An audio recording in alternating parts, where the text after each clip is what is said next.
Yeah, technology is its best. Good evening, everybody, and welcome back. This is Night Flight. I'm Judith Kwoba, and I'm here tonight with Waynejbush. And I thank him very much for coming. He has a very, very extensive and interesting website. If you have never been there, you should go there.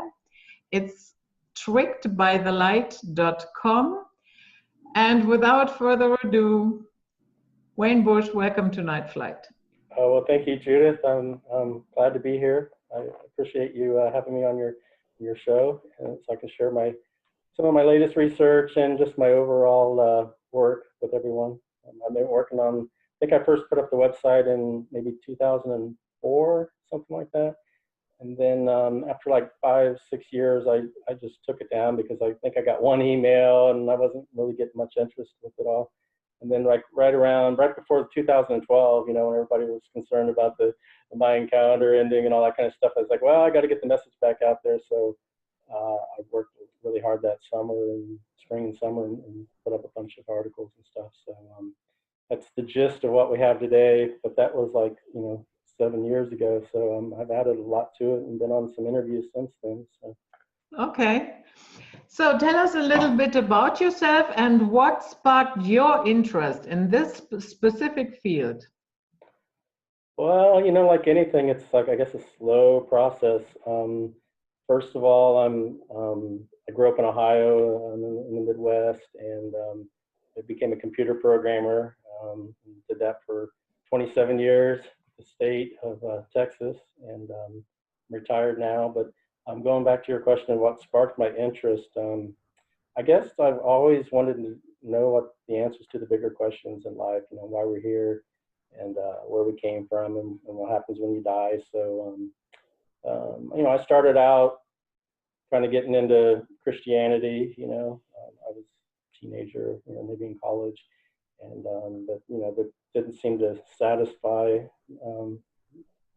my quest for the deeper answers. And so I don't know, there was a New Age bookstore here in Austin, and so I would go down there a lot and read different books and watch different videos, and started getting interested in David Icke and Zachariah Sitchin. And I had a friend that he was really into UFOs and aliens, but I wasn't so interested in that. But I was more interested in the spiritual stuff. So I found out about these near-death experiences, and I was really interested in that. So I thought like Betty Eadie's Embraced by the Light, and Damien Brinkley, Saved by the Light, and Raymond Moody, Life After Life. And so just the near-death experiences really kind of got me started in all this. And, finding out about Art Bell, I would listen to a lot of his shows.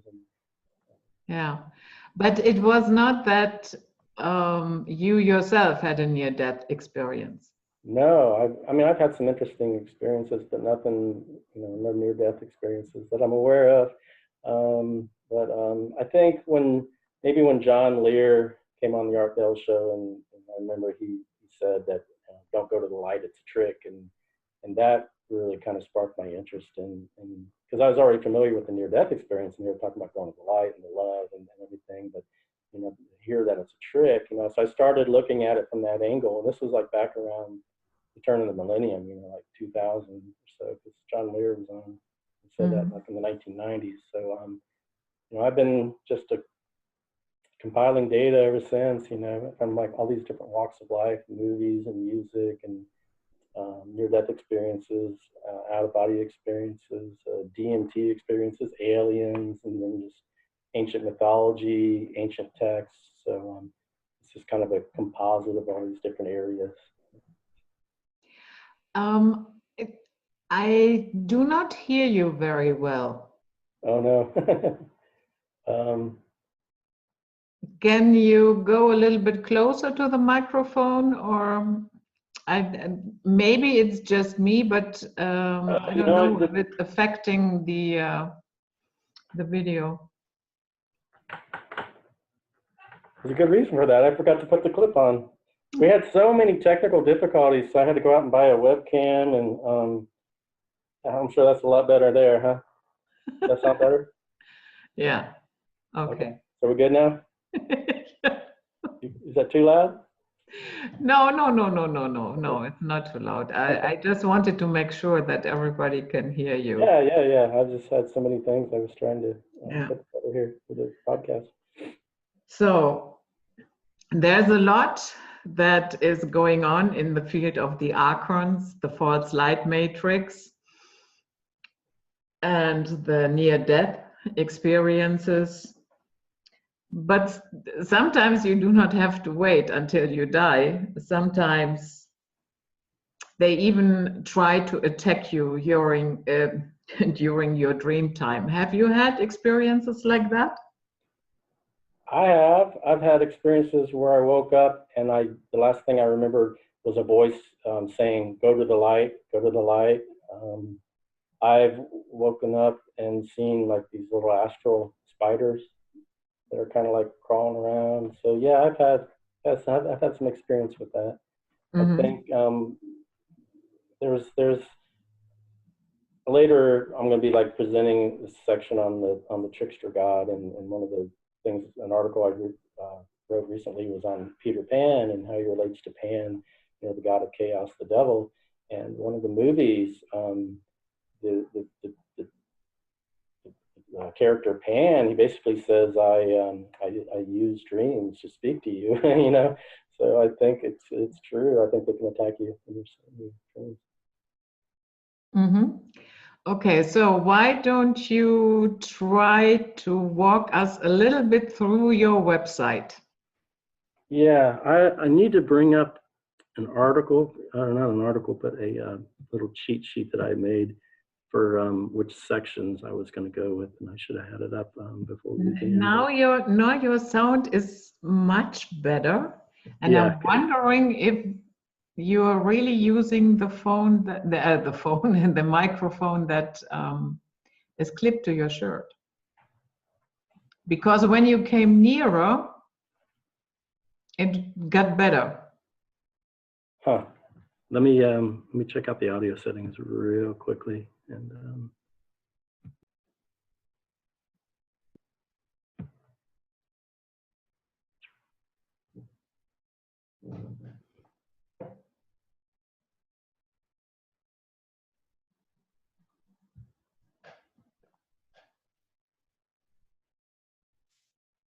how about now? Can you hear that? No, now I can hardly hear you. Okay. Let me use the microphone from the webcam. Maybe that'll be good. How's that? Yeah, now it's better. If you're a little bit closer, it's better. Yeah, I'm going to be leaning forward anyway to as I'm working on my laptop to get to the pages. So is it okay right now? Yes. Okay. So yeah, I can like kind of walk you through the website a little bit, and here's like the front page with and these icons. Oh, I have to like start the sharing process here, don't I? Share, Google. Okay. Okay, so hopefully you can see the website there. Yes, fine. Okay, so here's the main front page, and then these little icons down here are all the different sections. But on the front page here, I've got some of the latest articles and interviews and stuff. And what are the latest news is I usually post that up there. And so you can see I just did a interview right before the end of the year on near-death experiences in the void and the clear light of awareness. And there's the article on Peter Pan. So then there's like this sun worship symbolism in the Super Bowls and in the World Olympic Games. But I'm just going to kind of go through. I've kind of like set little anchor points throughout where it kind of reminds me of what I want to talk about. Here's an interview on near-death experiences specifically.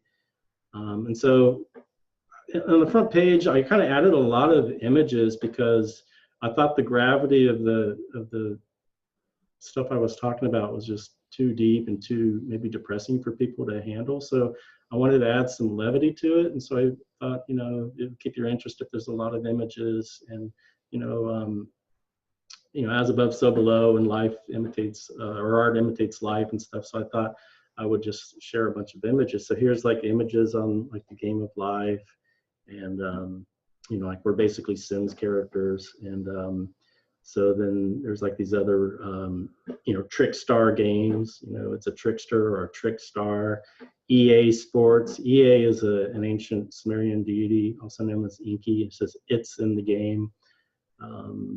You know, then there's the Xbox Live. And so basically we Game Boys live in a Dreamcast from Game Pods and a PlayStation. You know, it's all kind of in the products around us and in the language and in the movies and everything that just enters our subconscious and conscious minds all around us. So, you know, we're living the dream, literally, you know.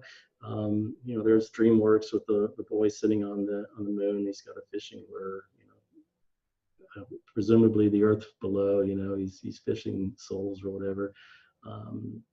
You've got, you know, this is just kind of an overall on my front page of, you know, how earth is a farm, and there's a lot of just images to back all that stuff up. You know, these shadow beings or archons are like feeding off our energy, right? You know, usually mostly the negative energies, but also our praise and worship and euphoria and ecstatic. You go to football stadiums and, you know, everybody's cheering so loudly, they can feed off of that too.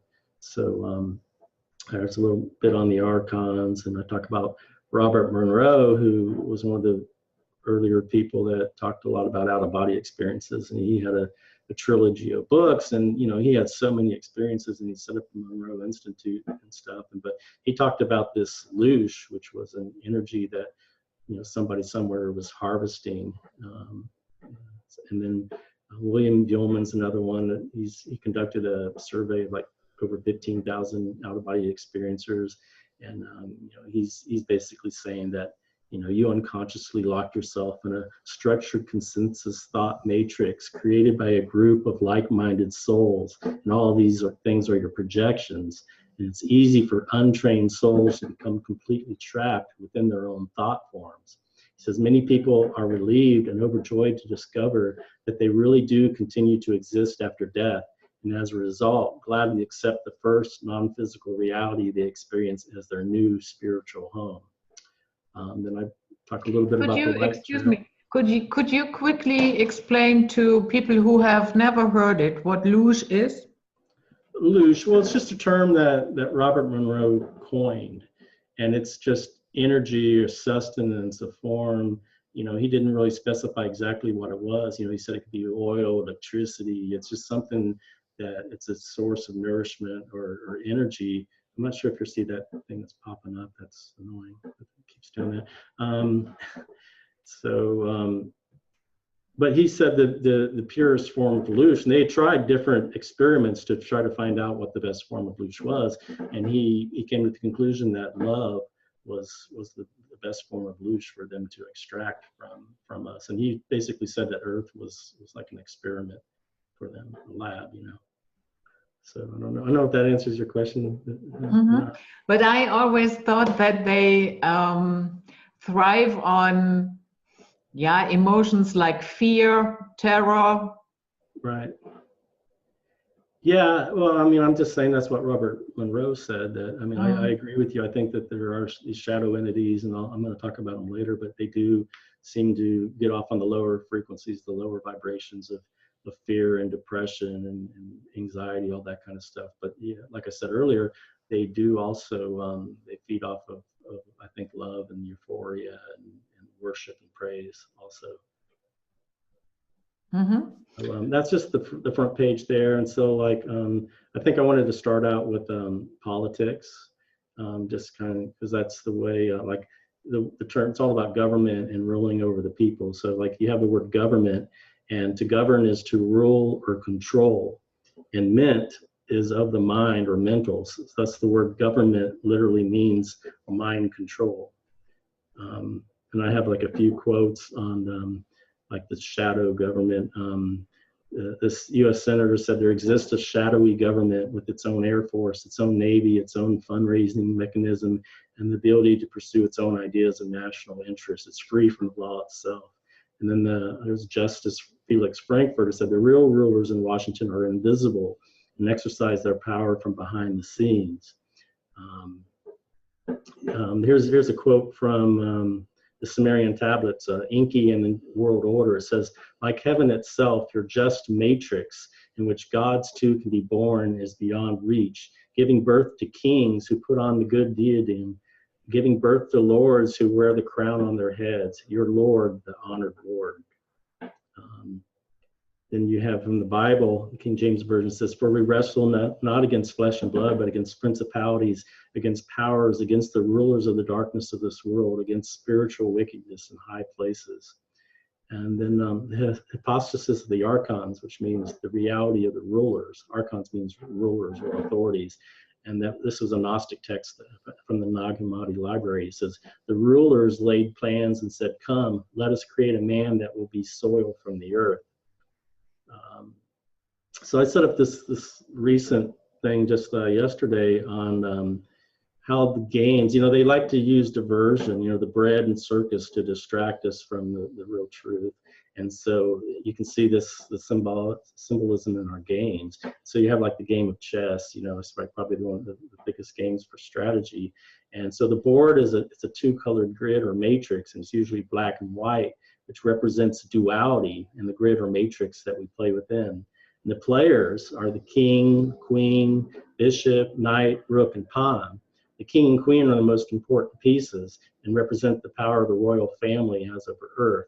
And the bishop is subject to the king and queen. He symbolizes how the ruling elite control religion, use it as a tool. A knight is the subject of the king's court and does battle to protect them. A rook is a castle where the royal family lives, and to be rooked is to be swindled or cheated, and we're all being rooked. And finally, a pawn is the least powerful piece and is often sacrificed. And we're the pawns. They're owned or leased out to the royal family, the elite. But if a pawn is able to journey all the way across the board, it can become a queen. I'm not a chess thing. I think that's true. If a pawn goes all the way across. And so that says we have the innate power within us to be as powerful or even more powerful, as in the case of the ace and the playing cards. And checkers is very much the same way. And a pip, these little pieces that are in these games are called pips. And if it goes all the way to the other side of the board, it can be crowned a king also. Then you have the playing cards, which were modeled after the tarot cards. And you notice once again, you have the king and queen. And then the jack is known as a knave. He's got a sword. He's an assassin. He's basically the knight of chess. And all these little cards, 1 through 10, they've got a certain number of pips on them. That's what those dots are called, or pips, hearts and everything. And so the pips represent man, or the numerical value or energy level that we have. So the highest hand in poker is a royal flush, but I think and also you have the ace. The ace is the lowest value, but it can also be the highest value. It's 11 instead of which is greater than 10. But you have these different suits, and I was just thinking that they may represent the different ways in which we're controlled. Like the hearts are it's controlled through emotion or through love, and the diamonds represent money. They control us through money, and our work and slavery, which is the spade, it's a tool to dig. And then clubs could either be secret societies or organizations that we belong to just to keep us occupied. And so there, and also you've got a couple of jokers in the deck, and the jokers I think would represent the like off-planet rulers of the duality, God and the devil. And they're considered wild cards, and they're not seen playing the game, but they're part of it. And back in the jokers or jesters would be part of the entertainment, and they would come to the king's court and they would entertain them, and they were called court jesters. And then you look into these DMT experiences where people are meeting entities and aliens, and one of the most common ones that's always talked about is the jester. There's a trickster that a lot of people meet.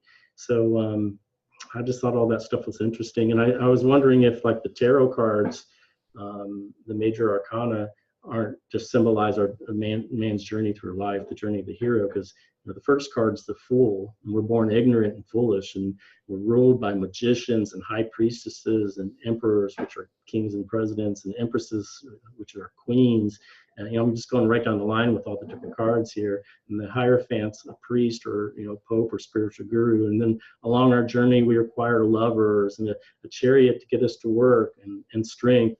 Then later we become an old hermit, as most people in the world don't want to have anything to do with us, and we kind of withdraw from life, and then there's the wheel of fortune or fate, and it brings justice to us. And then next is the hanged man and death, and we get old and die. And then the next one's the devil. So you meet this devil or trickster, and he lives in a tower where there's lightning.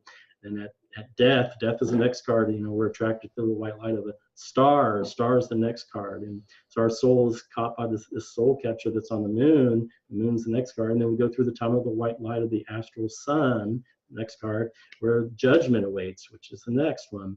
And then finally, you know, we're convinced that we need to come back to the world. And so the world's the very last card. And so it's reincarnation. We're born all over again. And yeah. Excuse me. Would you say that the reincarnation cycle is a enslavement tool, as in catch, rinse, repeat, catch, rinse, repeat? To me, it is. I mean, there are people that may enjoy life, and you know, if you're not tired of it, if you don't mind living life and what's here, then I guess it's not an enslavement to them. But I think at some point, after so many incarnations, and once you start realizing you have more experiences, where you've seen that there's a bigger reality out there, where you know, there's different planets, there's different planes of existence, and I can't hardly hear you. There's different worlds and different planes. There's better places that you can go to than here. When you start finding that out through experiences and you know, research, then, you know, why would you want to remain here where there's, you know, death and disease and struggle, and, you know, you have to work for a living and everything's feeding off each other. You know, you have to kill just to live.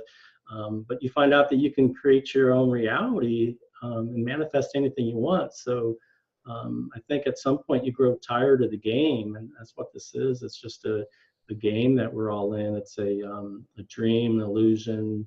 It's like a computer-generated virtual reality. It's a like a what do they call it, a reality show. You know, that one of the near-death experiencers asked what the meaning of life was, and the being told him it's for the entertainment of the spirit world. And of course, there's a lot of different answers that they get. But to answer your question, yeah, I do think it's a trap. It's a prison planet. So just to go on, oh yeah, I saw here where shoot, the how much the entity Uncle Sam, you know, from, you know, that represents the U.S. government. He looks just like the devil. They both have the goatee and everything. And then you have the Statue of Liberty and Columbia Pictures, where the goddess is holding up this light. And it goes back to the Sumerian text where Inanna, who is the Queen of Heaven, it says, "I shall greet the great Lady of Heaven, Inanna. I shall greet the holy torch who fills the heavens, the light, Inanna." They talk about her filling the heaven like a holy torch. And it says, "Your torch lights up the corners of heaven, and a shining torch is a sign to you, the light of the land." So I guess probably ought to go on to the next section. We've got so many sections to go through. But I think on the next section, I wanted to go to religion, because that's kind of follows from politics. They use religions to control the masses. Like Napoleon here, he says, religion is what keeps the poor man from murdering the rich. And of course, Napoleon was an emperor. He probably knows what's going on. You have the word God, G-A-U-D. And of course, it's a homophone of God, G-O-D, but it says the Oxford Dictionary defines it as a trick, a prank, often a device to deceive, a piece of trickery, a pretense, also a game, sport, or pastime. You have... when I look here at this coexist, yeah, I have to say lately I'm seeing a lot of activity from the Vatican. He went to the United Arab Emirates, and then he is going at the end of March to Morocco. Mm-hmm. And I think we are seeing steps towards this one world religion. Right, I couldn't agree more. It does look like they're trying to, I mean, I think the word, doesn't the word Catholicism, doesn't sort of mean unity or universal, yeah. Universally, right, universal. So yeah, there's a push towards bringing all the religions together so they can, I guess they can rule us a little more easily. here's a Gnostic quote from On the Origin of the World, and it said, after the natural structure of the immortal beings had completely developed out of the infinite, a likeness then emanated from Pistis. It is called Sophia. It exercised volition and became a product resembling the primeval light. And immediately her will manifested itself as a likeness of heaven, having an unimaginable magnitude. It was between the immortal beings and those things that came into being after them. Like she functioned as a veil dividing mankind from the things above. So you see there's like a copy of the light. And in the Pistis Sophia text, it says, she, Sophia, had been deluded through the godlike self-willed, the demiurge, and had not been deluded through anything else save through a light power because of its resemblance to the light in which she had had faith. So she looked up at the higher realms and she saw the light there, and she wanted to go, she desired to go higher towards that light, but she got tricked by this lower light, which she created out of her desire. It says the powers were good and were greater than those of the likeness, for those belonging to the likeness also belong to a nature of falsehood. From an illusion of similarity and a thought of arrogance has come about, which they became. And then from the Nag Hammadi text in the Gospel of Philip, it says, God is a man-eater. For this reason, men are sacrificed to him. And in Isaiah, it says, I form the light and create darkness. I make peace and create evil. I, the Lord, do all these things. So there's a copy of the God, a little screenshot I had. So the Gnostics were these contemporaries of early Christians before the Roman Church was established. And, you know, they believed in Jesus, but believed the deity of the Old Testament Yahweh to be a false, deluded God and not the true God. So they called him demiurge or self-willed. And they spoke of these rulers or authorities, archons, who kept our spirits entrapped on earth, which they believed to be a prison. So, you know, they spoke of this world as being a copy or a simulation, a matrix. And so I was looking at all the different religions and doing some research, and I noticed that all the major mainstream religions were given to humanity by princes of the elite royal family. So, you know, you have Krishna, he was said to be a prince, and Buddha was a prince who had, you know, three different, he lived in three palaces, right? And then, you know, Moses of Judaism, he was found by the Pharaoh's daughter and raised by the Pharaoh. And so they even made a movie about him called The Prince of Egypt. And then Jesus was, you know, said to be the king of the Jews and born, you know, he was in the line of King David. So, you know, he was basically a prince too. And even Muhammad, you know, they looked at some of his lineage, and, you know, supposedly his mother was a queen. So all these different religions that were given to us were given to us by the ruling elite. You know, I guess they claim to have the divine right to rule, you know, because they descended from the sun gods, the moon gods, the gods themselves, you know. So and you look at the Old Testament, and there's like so many passages about pestilence and plagues, you know, how he's going to send pestilence on the people. And basically the God of the Old Testament, he was a God of pestilence, of plagues, if you research him far enough back. I mean, but it's a composite God, an amalgamation of so many of the previous religions that they just compiled together. The Babylonian creation myth, the Enuma Elish, says, may he shepherd the black-headed ones, his creatures, to the end of days without forgetting, let them acclaim his ways. May he establish for his fathers the great food offerings. And then the humans were created as slaves to worship these Anunnaki gods and to work for them.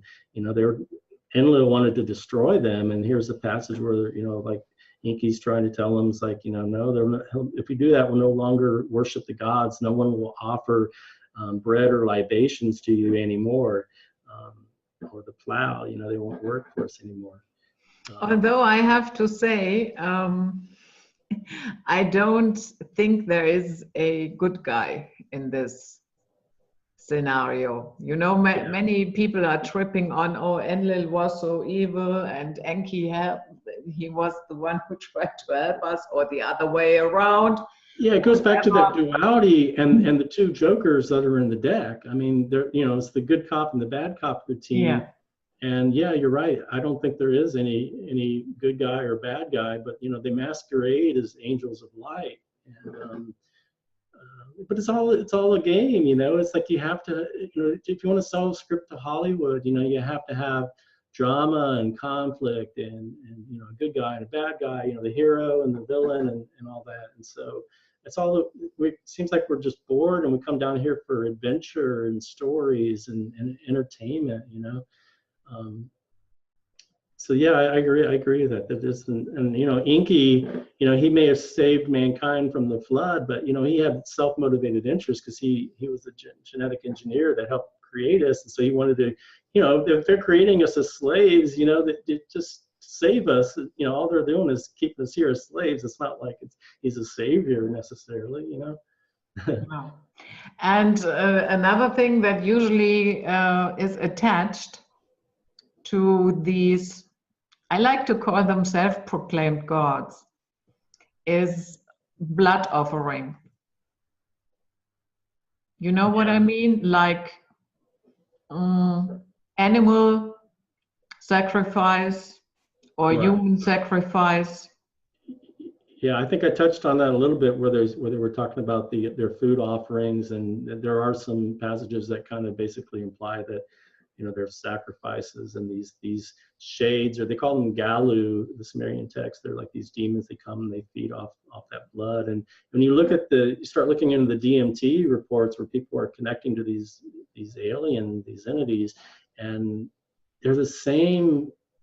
They look the same as like these ancient Hindu deities, these ancient Egyptian deities, and I think these Aztec, you know, there's a lot of the Aztecs, you know, imagery in there, and so I think these ancient peoples were doing, you know, like the Hindus, they talked about soma. There's these different plant substances and drugs that I think they were in contact with these entities. And if you look at what manifested, the Aztecs and the Mayans, I mean, they were sacrificially, you know, they had this pyramid temple where they would take thousands up, you know, and even in a day, and just sacrifice them, you know, to the sun god. And so, yeah, the blood sacrifice is a huge part of it. Mm-hmm. I agree. So I was going to go on to the aliens next section. Okay, the wonderful aliens who are going to come and whisk us away and rescue us. Right. I mean, I go on the record as I don't know if there's any good aliens that I trust. And you know, I kind of went past the religion section, and one of the, you know, recently we've had like the New Age movement, and there's all these people that are channeling ETs and from all these different planets, and I just don't trust any of that stuff. No, and the thing is, you don't actually know what you are channeling. Some are allegedly channeling some archangels. The next one is channeling an ascended master. They are not ascended. They are astral parasites. Right. And I think the archangels are the archons. They are. Yeah, I know. They're all the same, right? You know. Yeah. So Stephen Hawking was saying there could be shadow galaxies, shadow stars, and even shadow people. I think I mentioned that Sophia text there. John Lash, who is an expert on ancient Gnostic texts, he said the entities they called archons appear to be identical to the ETs of modern ufology. Both gray and reptilian types are explicitly described in the codices. I would estimate that up to 1/5 of the core material in the Nag Hammadi codices concerns the archons, their origin, methods, and motives. And then, of course, in the Bible, it talks, in Genesis, it talks about the Nephilim who were on the earth in those days, and also afterward when the sons of God went to the daughters of men and had children by him. Then even in the King James and Revelation, it talks about this being. He says his head and hairs were white like wool, as white as snow, and his eyes were as a flame of fire, and his feet like unto fine brass. And I think that's the image of the demiurge, because I had a friend that I met at one of the near-death experience meetings, and I interviewed him, and because he was during the meeting he was talking about there's a lot of black ops going on the planet. So I'm like, well, here's somebody who can maybe understand a more conspiratorial view. So I went up to him after the meeting, and he said, do you have any questions? I'm like, yeah, have you ever heard anybody mention demiurge or archons? And he looks at me and he says, I met the demiurge. And I'm like, and he starts talking. He doesn't know anything about my theory or my website or anything. And he's like, the moon is here. And he's like telling me how came back from his near-death experience, and he basically got stopped by this being. And he says, just before he hit Earth's atmosphere, he says, I'm like right in front of this, Norman Rockwell looking guy, big, long, flowing white hair, big white beard. He had burning red eyes, brassy face, brass colored face, and this being starts making him, agree to all these contracts. And there's like this long list of if then else kind of statements where, there's all these contingencies that, you kind of make an agreement to come down and experience something. But if everything didn't go according to plan, you may end up experiencing something completely different. So, yeah, contracts, that is another biggie, because they also like to do that while you're sleeping in your dream state. Or even sometimes they just show you a piece of paper. And especially when in your dream they are telling you, well, yeah, I have this badge, I'm from the government, we would like you to sign. Galactic Federation, right? Yeah. Don't sign anything in your dream. Right. So here's like these archons, I consider them to be aliens, and here's a near-death experience. And this guy says, I saw the light approach. I was enveloped by the light and an entity that was to prepare me for what I call my interview with the Supreme Being later in the light. This first being appeared to be the Virgin Mary. Only after asking, are you truly the Virgin Mary, it instantly manifested its true identity. So, there's like at least a dozen of these reports where these beings, they like can basically shape shift or take any form. And a lot of times they're just trying to make you feel comfortable or show you what you want to see, Here's the near-death experience with aliens, and he said, I found myself suddenly very high up in a bright white room, and there were several beings there. I can't remember how many now, but at least 4. And he says, I thought they were aliens. I thought about the fact that there was one on the throne and changed my mind away from aliens. So, there are even in near-death experiences, there are at least 2 or 3 dozen that I found that had aliens in them. Here's talking about these shadow beings. There's a hospice worker on the show, Paranormal Witness, and on one of the episodes, she says, every nurse has a story that's unexplainable. Sometimes there's something that they've witnessed, something they've seen, something they felt. I know that I saw the angel of death. So, and there's this other forum where ththese nurses are online and they're talking about these shadow beings that they've seen, in these in the discussion forums. So it seems like a very real phenomenon. I mean, I've never seen one other than in a photograph. I did see one in a photograph. There's a couple links. There's yourghoststories.com with like over 500 stories of experiences with shadow beings or shadow people. And then I have a section on the astral spiders there. Val Valerian, and he has a series of books called The Matrix, and he talks about it's they who await in the tunnel, and the human being dies, and beings and humans then recycle in another body, and the process starts all over. He says they're raising and harvesting humans like it's a big farm, and they want to recycle into another productive incarnation. He says, hence the light and tunnel at death trap. Scanning someone they wish to recycle as they near death, the aliens discover who the person was close to has died. They project the person's image in the white light tunnel, and the image waves you in deeper. If you choose to, you follow, you can be trapped and sent to another incarnation of their choice. Mm-hmm. And sometimes they explain to you, then the big life review starts. And these are the people that you have heard, and you have to go back and you have to help those people. But what they will not explain to you is that they will wipe your mind and you will not remember a thing.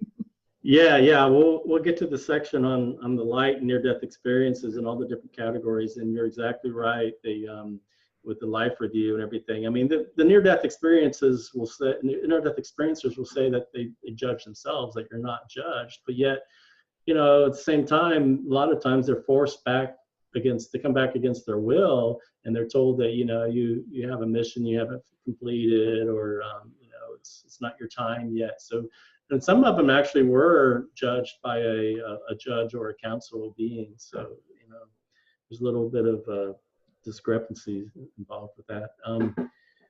Terrence McKenna talks a lot about the machine elves. He's had a lot of experiences with DMT, and I've just been kind of looking in a lot of those reports. And from what I gather, there's like a waiting room when people do DMT, and before they call it breakthrough, where they go through a tunnel and into another dimension. And sometimes they go to this waiting room, and then I think once they break through, they talk about this. Anyway, they talk about this dome and a white light, I think, at the top, and that's very similar to some of the near-death experiences, like in the artwork of Alex Gray, where he had DMT experiences and started doing all these paintings. And there's this one called Collective Vision, where it has all these eyeballs, and at the center is a white light. And my friend I interviewed, who met the demiurge, he saw that painting, and he said, "That's exactly what I saw." So it's very, very interesting. And then they go and they meet these entities, and a lot of them are like clowns or jesters. There's aliens, insects, just a lot of different interesting characters that they meet. A lot of them think they're questioning whether that's the actual base reality, and that, you know, sometimes they're worked on. These beings are above them, and they're like healing them or working on them. And there's just a lot more to be found within that whole realm. Here's one a report from a guy on YouTube, and he says he's talking about his DMT trip, and he says, I close my eyes, and what I've been calling machine elves come up to me, and he says they started basically saying some things which I can't repeat on camera, otherwise I'll sound like a crazy man. You know, they're telling me these ultra deep secrets, and they're taking them to a deeper and deeper place. And at some point, he thinks he went through a tunnel because he remembers coming out of a tunnel. And he's talking about he's having this ego death moment where he says he became the white light forever and ever. He said it seemed like I zoomed out from everything, from all the galaxies, just like you kept zooming out and out and going in. And eventually you get to the source, which is white light. He says, they've told me what this white light is. They told me that this white light is this beam that shot through the inside this matrix. They just showed me this matrix, and it showed me that this white light was basically consciousness, or a signal being shot through the matrix, connecting me and all the other lives of past, present, and future parallel lives that are non-physical. He said, we're connected by this white light, and that's apparently what I saw and became on DMT, and it's where we all go when we die. He said, I was gone for billions and trillions of years, and I could feel how long I was gone for. You know, he's making some leaps of faith there. He doesn't necessarily know it's where we all go when we die. You know, some of these people, they say things, but they don't really know everything either. But yeah, there's some really interesting DMT reports. If you read DMT Nexus or go out on Reddit, there's a subreddit for DMT where people share their experiences. It's fascinating stuff. So next I wanted to go into the language. And here I got this little thing at the top of the page. It says, according to research at Cambridge University, it doesn't matter in what order the letters in a word are. The only important thing is that the first and last letter be at the right place. The rest can be a total mess, and you can still read it without a problem. This is because the human mind does not read every letter by itself, but the word as a whole. And what, you know, that passage I just read, all the letters are jumbled, but you can still make sense of it really easily. So what I found when we're looking at languages, you know, words are spelled to pronounce a sentence of terms. You know, think of like a jail sentence or a prison term. And, you know, the first thing you learn when you go to school is how to spell. So like in our language, we use curse words and cursive writing. We cuss and discuss, and words have meaning, and they mean things, especially crosswords, and they're used to make a point. And we have these words like, you know, to talk about, you know, where we converse, or it's a converse, and, you know, it's a discourse, and, you know, it's all a spiel or a spell. And then, you know, we languish in our languid language. You know, languid means weak and lacking spirit or void of animation. And so we have all these homophones, you know, like there, and there. But they provide multiple meanings and the potential for double speak. You know, it's very confusing. So some of the examples are, you know, everybody talks about, I'm going to return to the source. Well, source and saurus, you know, saurus is a lizard in Greek. So you got to be very careful with your words, you know. God, G-O-D, and God, G-A-U-D, we talked about earlier. Know and know, K-N-O-W and N-O, they're about the two most diametrically opposed words you could think of. You know, know is negative, but to know something, you know, it's consciousness and everything. And so when you say I know something, you're basically almost negating that. When somebody sneezes and you say bless you, I mean, if you slow it down, you're actually saying be less you. It's like a spell. And you got pray and pray, P-R-A-E and P-R-E-Y, or P-R-E-Y. So like when the preacher's up there and he said, let us pray. Well, who's us and who's praying, right? Mm-hmm. You got son, S-O-N and S-U-N, and soul, S-O-L and S-O-U-L. You have avoid, and of course we're taught to avoid or taught to avoid things. You have perish, you know, which is a religious term, but then perish also means to die. You've got it and the id, you know, which I'll talk about later a little bit. You have icon, like all these leaders that we look up to, these celebrities and stuff, they're called an icon, and you know, basically they're an icon. They're conning our vision with their images, and you know, they're saying icon. You have an alien and a lien, you know, like we're like loaned or leased or owned by these aliens. We have a planet and a plan ET. Plan ET, yeah. There's so many of them that I just put a few in here. You have soul and then SOL. You know, you're shit out of luck. You know, the SOL, your SOL. You have a soldier, and it's actually a soul dyer if you break it down. Like he dies and goes to the sun. You know, people say, see you later. Well, Yah is a moon god. Yah is Yahweh. Yah, you know, you're basically telling somebody to go, you're going to see the demiurge later, you know. So then you have like these word relationships, these anagrams where you have live and evil and lived and devil and God and dog. I mean, we're basically pets to them, you know. Earth, heart, and hater, and other anagrams, Santa and Satan. And then there's this Lord Sanat that they talk about, Sanat Kumara or something or other. That's another anagram for Satan. Demiurge is id, urge me, or I merged, the letter U, I urged you, I merged you, I urged me. Then you have the word archon, which is an anagram for Charon. And Charon was the ferryman of Hades who carried souls across the rivers to the underworld, to the world of the dead. An archon is also a RH con. You know, you talk about the RH negative reptilian DNA and stuff. There's some others like meaning of life, fine game of nil. So we go on down here. Some examples of word spells. I think I mentioned those. I'm not going to read this, but it basically talks about how it could be used as a spell. How words like in business, you have a busyness, like a ness is the Loch Ness, it's a serpent. And then a mer is like a mermaid, you know, it's a siren. And so anyway, people have time, they can read that, but it's kind of an example of how, you know, we talk about, you get, when you make a transaction, you know, it's like a transaction, and there's it's a merchant, you know, mermaid chant invoice. It's a merchant invoice, and of course they chant invoice.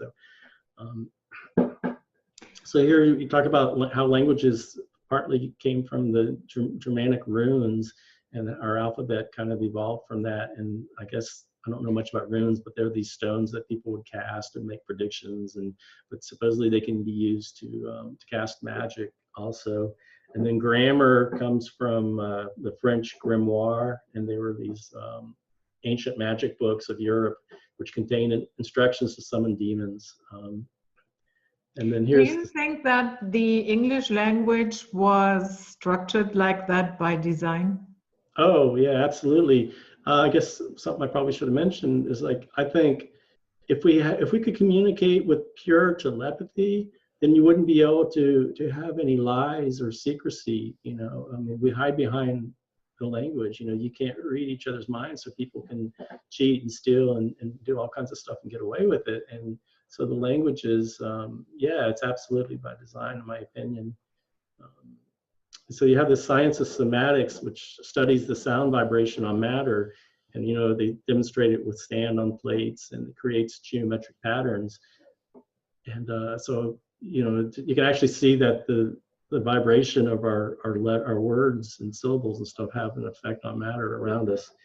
So here's this it and the creature from the subconscious id, and in Stephen King's movie or book It, he says it can be anything, a fanged monster that won't stay on the movie screen, something ominous lurking in the basement around the next corner. You know, it's like these archons, they can take any form, and it is connected to like these subconscious monsters, right? It's the realm of our fears, of scary monsters and demons, and it's, you know, it's used in our language as sort of a third person, but you know, we associate ID as our identity, the id, you know, and then in information technology, which is computers, you know, it's the acronym is IT, it. So you also have all these different phrases like, you know, songs by like the Beatles, Let It Be. It's like, you know, they're manifesting something, they're bringing it into reality. You know, Let It Be, Mariah Carey's Make It Happen, Bread's I Want to Make It With You. Star Trek's Captain Picard says, Make It So.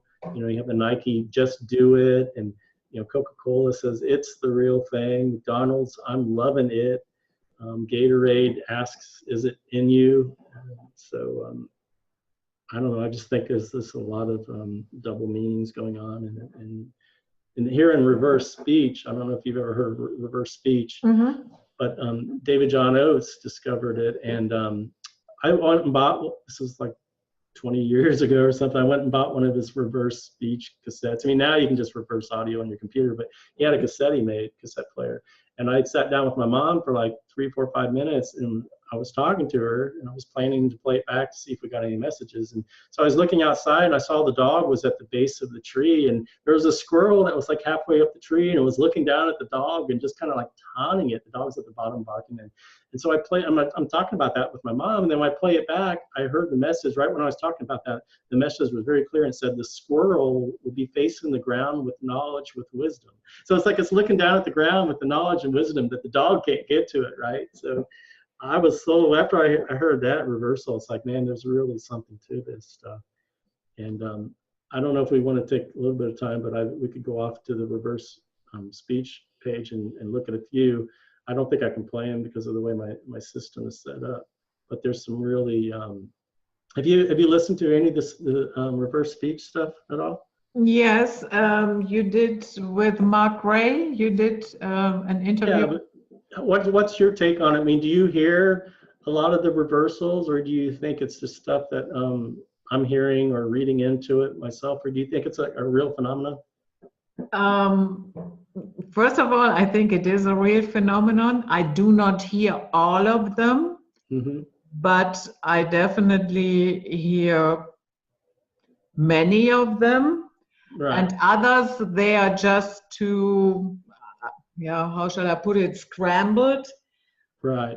Could be anything. It takes a while to you have to listen to, is it like a, I don't know, learning curve, or after you listen to it more and more, it starts to slow down. At first, it just sounds like a bunch of gibberish, but after and I know one of the things David does, he kind of plays it at 3 different speeds, and he slows it down, which I don't do. So if I slowed it down some, it might be a little more apparent. But okay, like when the first one is like in The Wizard of Oz, and they're going up to the Emerald City, and Dorothy says, Emerald City is, and you play that phrase backward, and it says, Satan is sunlight.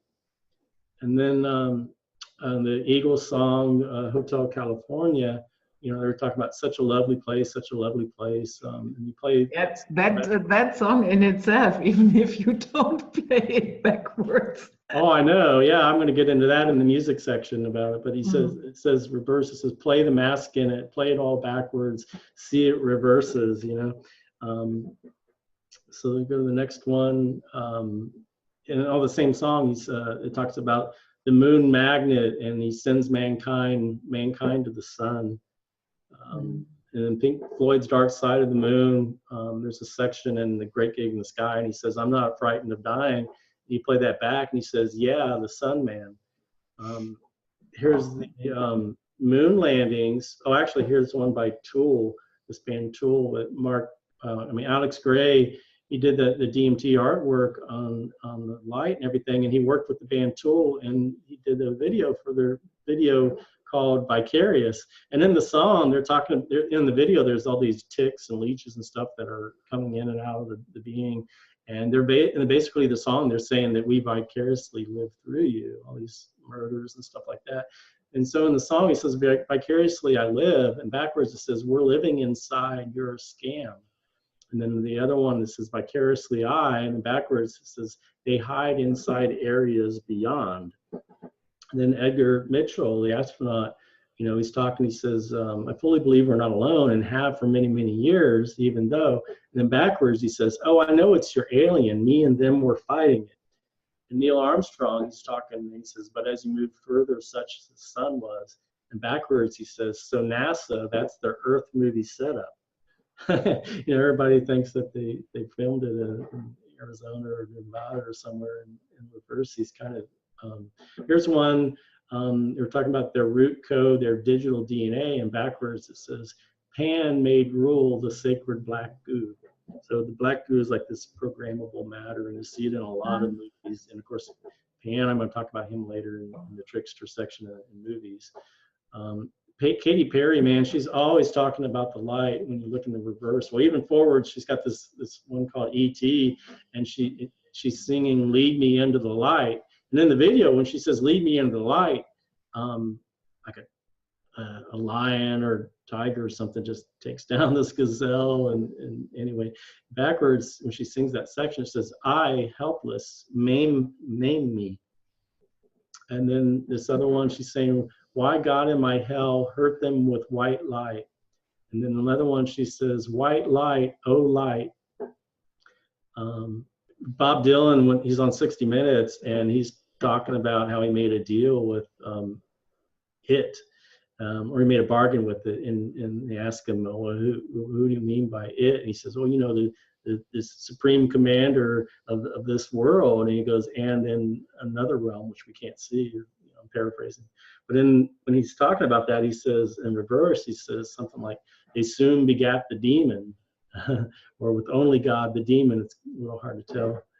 I'm going to go through some of these quickly. Def Leppard, they're singing this one phrase called White Light, and you play it backwards and it says Nungao, which is this ancient Sumerian deity, basically Inanna. Dio and Master of the Moon, when he sings Master of the Moon, he says moon before a sun. And in Holy Diver, life's a never-ending wheel. And then reverse, it says, yeah, wheel when we roll in the sun. Here's Katy Perry again. She's singing, and everything, make me your Aphrodite. And right when she says Aphrodite and you reverse, it says, here for you, yeah, with a net. And of course, Aphrodite, she was known as like Indra, and Nana, she had the house of the net, and there's Indra's net. So they were talking about this like prison that she has, and it's like a net. So she's in reverse, she's talking about it. Here she's another one reversal. She's saying, take me in white light. And here's a reversal of Katy Perry singing, and it's the song Wide Awake. And she says, my heart loose emits light here with him. And then there's some gibberish, and she says, emitted sun here with him. Here's another one, dark phantoms, they run the sun, this earth fell heresy. I think that was one of the popes that said that in an interview. Here's in the NDE documentary called Life After Life, and it's either Daniel Brinkley or maybe it's the guy that wrote Life After Life, Raymond Moody. But one of them says the true nature of the love of God, and backwards it says God run a loosh game, loosh. Michael Newton, he's talking, he's a hypnotherapist that takes his patients between lives, and he's talking about the balancing the scales of justice. And in the reverse, it says, it takes the soul exit, box it, bring us in the light. John Leary's talking, he's talking about souls and everything. He says, most of them make it, but backwards, he says, the game of the soul. There's Peter Pan, and he's talking about the earth's net and how you forget, and it's a fallen ego, and that there's a veil. And then Willy Wonka in the song, Pure Imagination, he's singing, anything you want to do it, want to change the world. In reverse, it says the words smash devil, reverse the words, know where you connect. Here's Eben Alexander. He's probably the #1 speaker in the near-death community. And he's talking about lessons of that love, and then they plan that next incarnation with our soulmates to come back in here. And you play it reverse, and it says, Ray, make karma. We scare most of them. See an archon, get scanned, last minute vow, add bolts in the cell. You know, it's a very different message forwards. And Betty Edie was on talking with Oprah, and they're showing visuals of what it looks like to go through the tunnel and toward the light. And she says, visuals that you will see here, and then in reverse, it says, gray, hiss, he'll eat your soul. So, yeah, and Robert Monroe was talking about this, he calls him the entry director. It's basically the demiurge before you come down to earth. And he's talking about that and how you're talking with them. And he says, so what you do in that process, and you play it backwards, and he says Archon, we're a force. So in the Tibetan Book of Living and Dying, I actually wanted to go back to the one before that. It's, oh shoot, man, now I lost everything. Well, I'll just go on in the next section. It was basically Richard Gere talking, narrating from the Tibetan Book of the Dead. And we're talking about going into the smoky white light, and basically in reverse, he's talking about kind of being a hell. So, I've read that book. The Tibetan Book of the Dead? Mm. What did you think? I understood it a little bit better a couple of years later, when I actually participated in a POVA seminar. I wouldn't call it, let's call it a ritual. Sounds so as if something very bad happened there. But a POVA is where you learn how to stay conscious while you are dying. Right. Yeah. It's a 3-day seminar. There was a guest on Art Bell many, many years ago, and he talked about conscious dying. And shoot, what was his name? Robert, oh man, I'm not gonna remember it. Anyway, it was really interesting. So this next section is on logos. And so like there's all these sun logos. I mean, you see it all around. Everybody wants to associate their project with the life-giving force of the sun, right? So you have Sun Trust, Sun Smart, Sun Trance, Sun Kissed. And a kissed is basically a coffin or a casket. And you run to the sun, Sun Direct, Sun Dare, just so many of them. Collective or Soul Collective. I'm going to go on to the ones on the moon. And then, so here DreamWorks Pictures has this boy sitting on the moon. And there's like the image of this siren with, you know, these books. Like there's the book Siren, and, you know, she's on the rock, the siren's on the rock, but right behind her is the moon. And then here's another one with the siren actually on the moon. And you look at the Miller High Life one, where it's actually a witch sitting on the moon, and she's holding up like a beer, like it's a golden light, you know. And then the one next to it, you know, same thing, and it says High Life. And there's going to be another one that's even more revealing than that. But there's the show Heroes, and it shows a eclipse, and it talks about heroes being reborn, and shows the Statue of Liberty there, Lucifer, basically.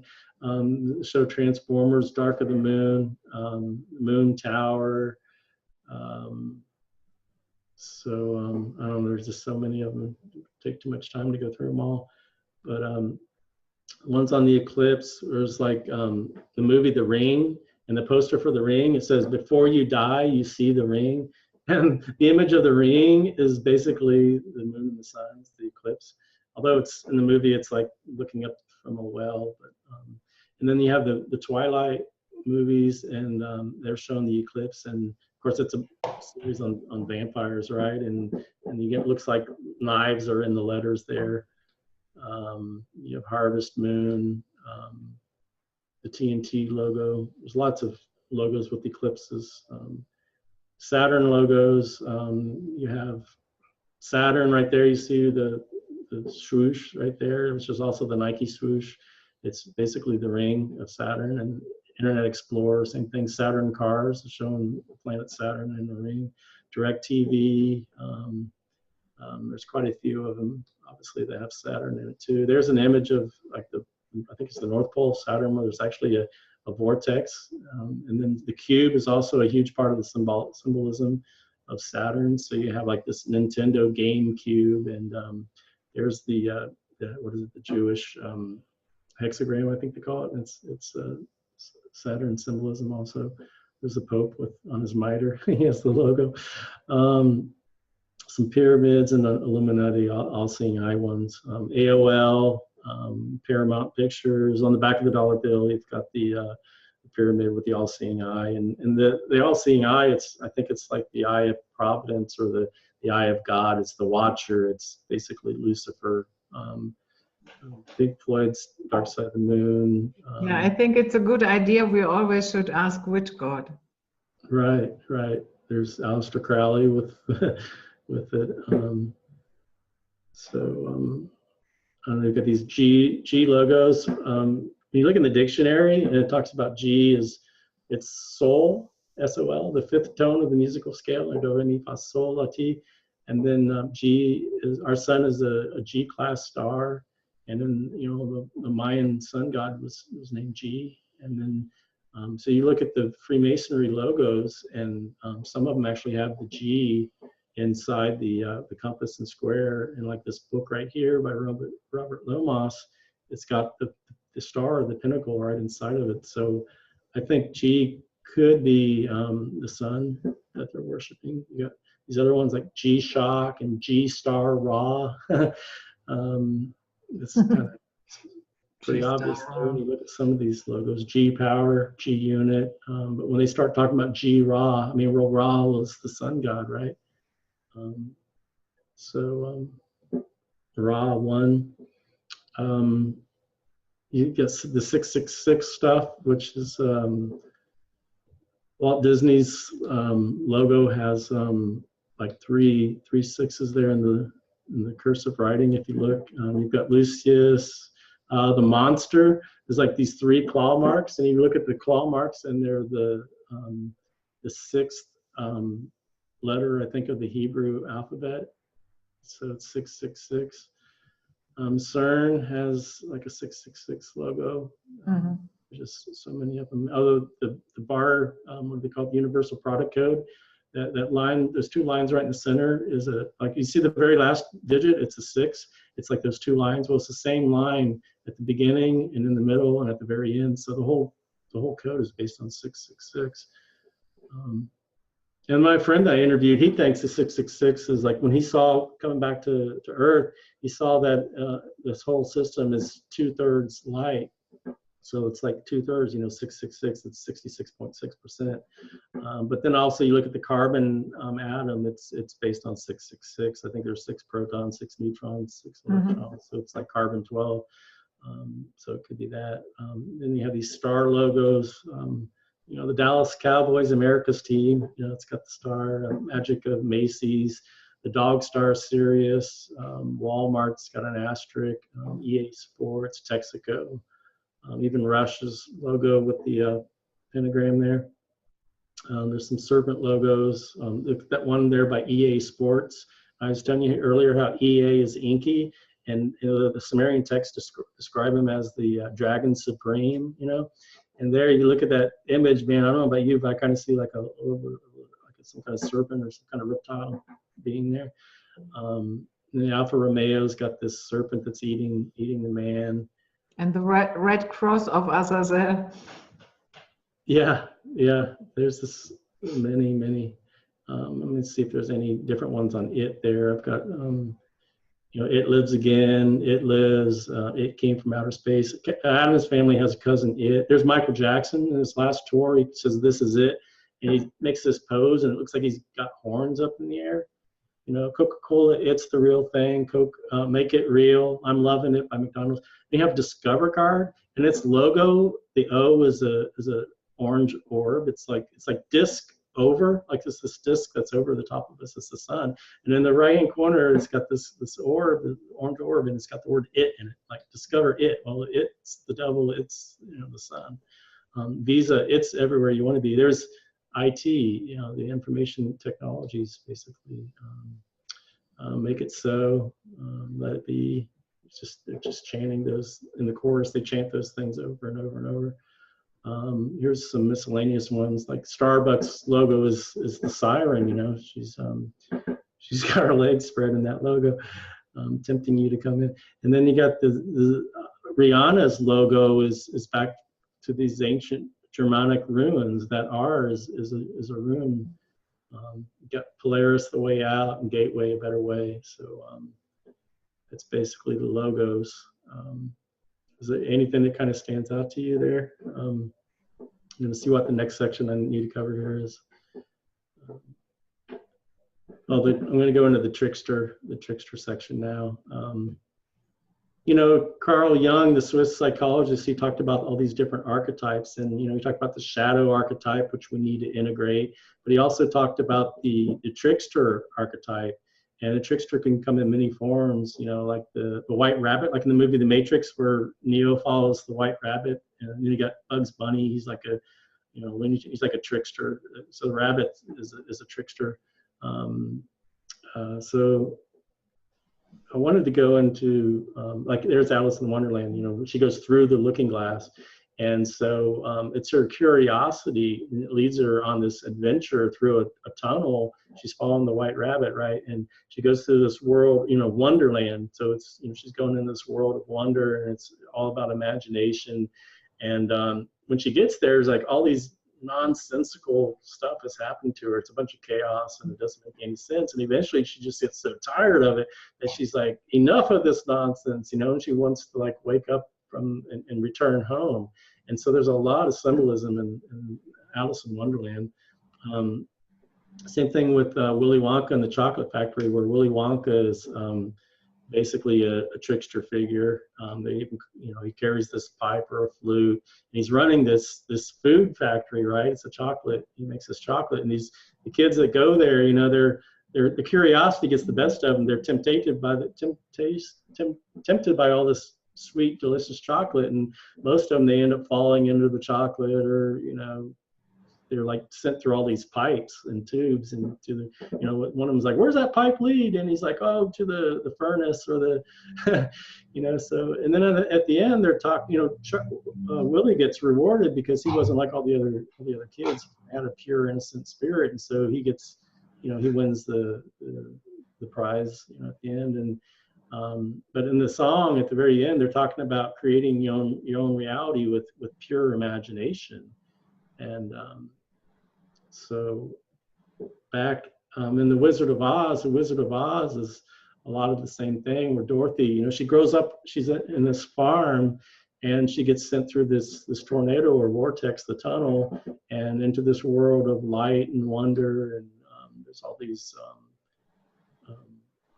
I don't know, what do you call them, the little people that are there. But anyway, when she's going there, she says it's behind the moon and it's somewhere over the rainbow, right?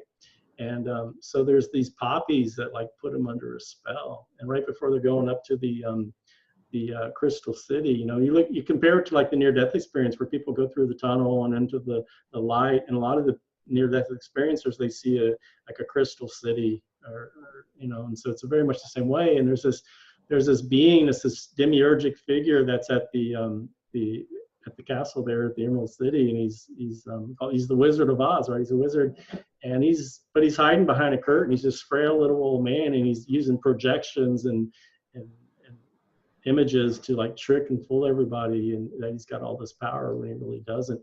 As they go up to the city, you know, they're singing "Step into the light, step into the sun, step into the light," and that, you know, the good witch tells Dorothy, you know, you don't need any help. You've always had the power within you. You know, it's like we have this divine light, this divine spark that's inside of us. And all you have to do to go home is like, you just kind of think this mantra, like, you know, there's no place like home, there's no place like home. She sets the intention on returning home, and she wakes up, and it was all just a dream, right?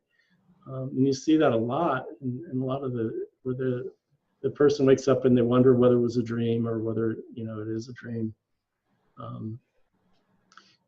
Yeah, usually we associate with light good things. Right. And that is how the trick works. Because light does not necessarily mean it's benevolent. It's just part of the light and dark. It's part of the duality. It's a system that's here. And so I wrote this article about the occult meaning behind Peter Pan, and there's all these movies that, of course, there's so many versions of Peter Pan as there is. There's Hook and Neverland, and even one of the movies was called Pan. So they're basically saying that, you know, Peter Pan's got this pipe and he's got these pointed ears and he lives out in the wild and the forest and nature, and of course that's exactly what the deity Pan is. He's like a half goat, half man, and he's nature. He's the god of nature, the god of chaos, the god of the forest.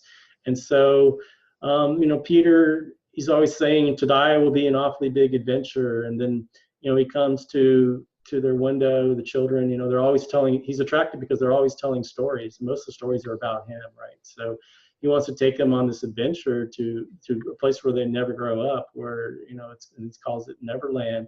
And, you know, they're like, well, we don't know how to fly. So he's got this Tinkerbell fairy, and she sprinkles magic pixie dust on them and they're able to fly. Well, in one of the movies, they go and, you know, there's this Indian tribe that's there in Neverland, and this one Indian girl, she knows all about the they call it, the mineral dust, right, that lets you fly, and you know, it's in the spirit tree colony, right? Well, her name, she knows all about the magic pixie dust, and her name is Aya, Aaya.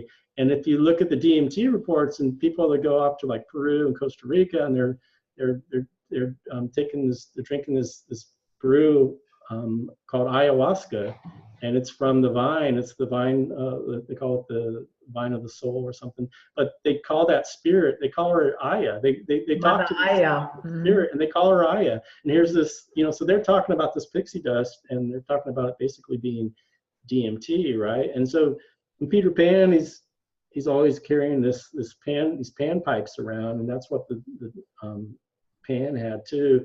And so, you know, he's got these lost boys. He takes these children off to Neverland, and he calls them the Lost Boys, right? And in the show Once Upon a Time, they're tying together all these different fairy tales, and they tie together Peter Pan with the Pied Piper. And I wrote an article on the Trickster God like in 2012, and then in 2013, and I was saying that exact thing, that, you know, Peter Pan is Pan, and it's the Pied Piper and all this stuff. And so like a year later in their show, they show all that. And so anyway, you know, the Pied Piper, he would like lure the rats, you know, out of town, you know, and into this giant, well, they would jump into the river and they would die. Well, they didn't pay him, you know, they reneged on their agreement to pay him money. And so he takes his pipe and he lures all the children, he takes them out of the city and into, I guess, a rock or something, this giant mountain. And so it's all about seduction, and he's using music to lure these children. And so there's these different movies that are talking about this, and you start getting into some of these later ones that are, of course, in Hook, they're talking about, he sees the Tinkerbell fairy come in, and he sees the light, and he thinks he's dying, and he says, I'm dying, I'm heading towards the white light, right? And he calls the fairy a firefly from hell. And then like later on in the movie, when he's got the Lost Boys and they're fighting Hook, you know, he's like, show them the white light we're made of. And I mean, there's all these allusions to the white light and after death. And, you know, Peter Pan, he liked to play follow the leader. And so these Lost Boys, they like to play follow the leader, right? And so like later, when you start looking at these other movies that came out that were based on the Piper and this Pan figure, let me see when I get to it. Like one of them is Pan's Labyrinth, right? And it's this giant faun, but he's inside this labyrinth, and he's gonna like basically sacrifice this girl and everything. And then here's Pan comes from, there's a book called Wind in the Willows, and they've had a lot of movies based on it too. But the 7th chapter is called the Piper at the Gates of Dawn. And, you know, here they go and there's the spirit lures him on and it's haunting and awesome. And he heard its voice and he had no option but to follow. And the beauty of it hurt him, and it would come and go, and it's fainter and stronger now. And it's a thin, clear, happy call he once heard, and he called it his song dream. And it's a holy place where the spirit might be found. And then it shows the sun rising, the dawn. And he says this is basically the Piper at the Gates of Dawn, right? And so he's saying something beautiful has happened. Hark to the wind and the reeds. It's like faraway music. And in the other one before this, there was some other allusions which were kind of important here too. Yeah, so he's saying, some say there's a being kindly benevolent whose heartbeat is all nature. Piper, Pan, call it what you will. And of course, the image you're showing right there is basically the Piper, and he's sitting there in either the moon or the sun. I guess it's the sun because they're talking about the dawn. It says, wind in the willows, strange melodies, all who would hear them lean to the breeze, follow the wind song. So, you know, Pink Floyd, when their first album came out, they called it Piper at the Gates of Dawn, right? And Jethro Tull features this really good pipe player, flute player, Ian Anderson, and they have a song called, or an album called Songs of the Wood, and one of the songs on there is called the Jack and the Green, and so they're talking about the Green Man, and the Queen had a song called My Fairy King, which inspired Freddie Mercury to change his last name to Mercury, because he sings Mother Mercury, look what they've done to me. And My Fairy King comes from this poem called The Pied Piper, and they even quote 3 lines from the poem and the song. He says, my fairy king can see things that are not there for you and me. He rules the air and turns the tides. Yeah, he guides the winds. And then Brian May, the guitarist, said that the Queen song, The White Queen, was inspired by the book The White Goddess. And this is a book all about the Wiccan goddess of the moon. And the lyrics say, all around the air did my lady soon will stir this way. You know, the lady is what the Wiccans call the goddess, right? It says, in sorrow known, the White Queen walks, and night grows pale, stars of lovingness in her hair. The mother of the willow green, you know, so they're talking about the wind and the willow, right? And then when she came, the White Queen, how my heart did ache, and my dry lips no word would make. Still I wait, my goddess, right? So they're definitely talking about this pagan Wiccan goddess, you know, and it's in their music. Freddie Mercury wrote The Black Queen, and it says, I'm Lord of all darkness, I'm Queen of the night, I've got the power, and I'll do the march of the Black Queen. I'll be what you make me, I'll do what you like, I'll be your bad boy, I'll do the march of the Black Queen. She's our leader, dance with the devil, to hell with all you. And then in Led Zeppelin's nature-based song, Stairway to Heaven, there's a flute at the beginning, and that song also mentions the wind and the piper. It sings, it makes me wonder, and it's whispered that soon if we all call the tune, then the piper will call us to reason, and a new day will dawn. The piper's calling you to join him. Dear lady, can you hear the wind blow, and did you know that your stairway lies on the whispering wind? And as we wind down the road, our shadow is taller than our soul. There walks the lady we all know who shines white light and wants to show how everything still turns to gold. And if you listen very hard, the tune will come to you at last. And even the Beatles' Sgt. Pepper Lonely Hearts Club Band, it seems to draw inspiration from Peter Pan's band of lonely hearts, the Lost Boys. You know, Lost Boys, they say that they're lonely, and that's why they need Wendy to be their mother and everything. So this Piper meme is found in the lyrics where they sings, Sgt. Pepper taught the band to play. You're such a lovely audience. We'd like to take you home with us. We'd love to take you home. And on the album, all 4 of the Beatles they're holding a wind instrument, you know, horns. And the pepper is of the genus Piper. And then The Who has a song called Join Together with the Band. They sing, everybody come on and join together with the band. I mean, there's all these songs that are talking about, there's like this call of Pan to, and they're all heeding this, they're all listening and following that call. And then the movie The Lost Boys, it's all, you know, they said they drew inspiration from the name and the story from Peter Pan, it's Lost Boys. and the Lost Boys in the movie are vampires, and they have to feed off, you know, the forest. And the main character, he's seduced by a woman named Star, and she's the one that gets them to visit the Lost Boys, this woman named Star. So they're, you know, saying initiation's over, it's time to join the club, you know. They're trying to get him to join, you know, join us, and he's saying never. So, and then Pan's Labyrinth, there's the, starts out and there's this character's in bed, and this praying mantis comes to visit her in her sleep. And she's like, did you follow me here? Are you a fairy? She shows him what a fairy looks like. You know, look, this is a fairy, and you want me to go with you? And so this praying mantis actually changes shape into the shape of a fairy. It's a shapeshifter, right? And so it takes her to this labyrinth out in the woods where, you know, Pan is. And, you know, Pan's like trying to, you know, open this portal, and they, you know, he needs a sacrifice and all this stuff. And, you know, at the very end, there's Cronus, the god of Saturn, is sacrificing children. And at the very end, you know, she refuses to give her son to be the sacrifice. And so she wakes up and she's like at this throne room, and her father's there, and he says, you've spilled your own blood rather than that of an innocent. So he commends her. And then, you know, Pan is even there, and it was all just big tests that she passed, right?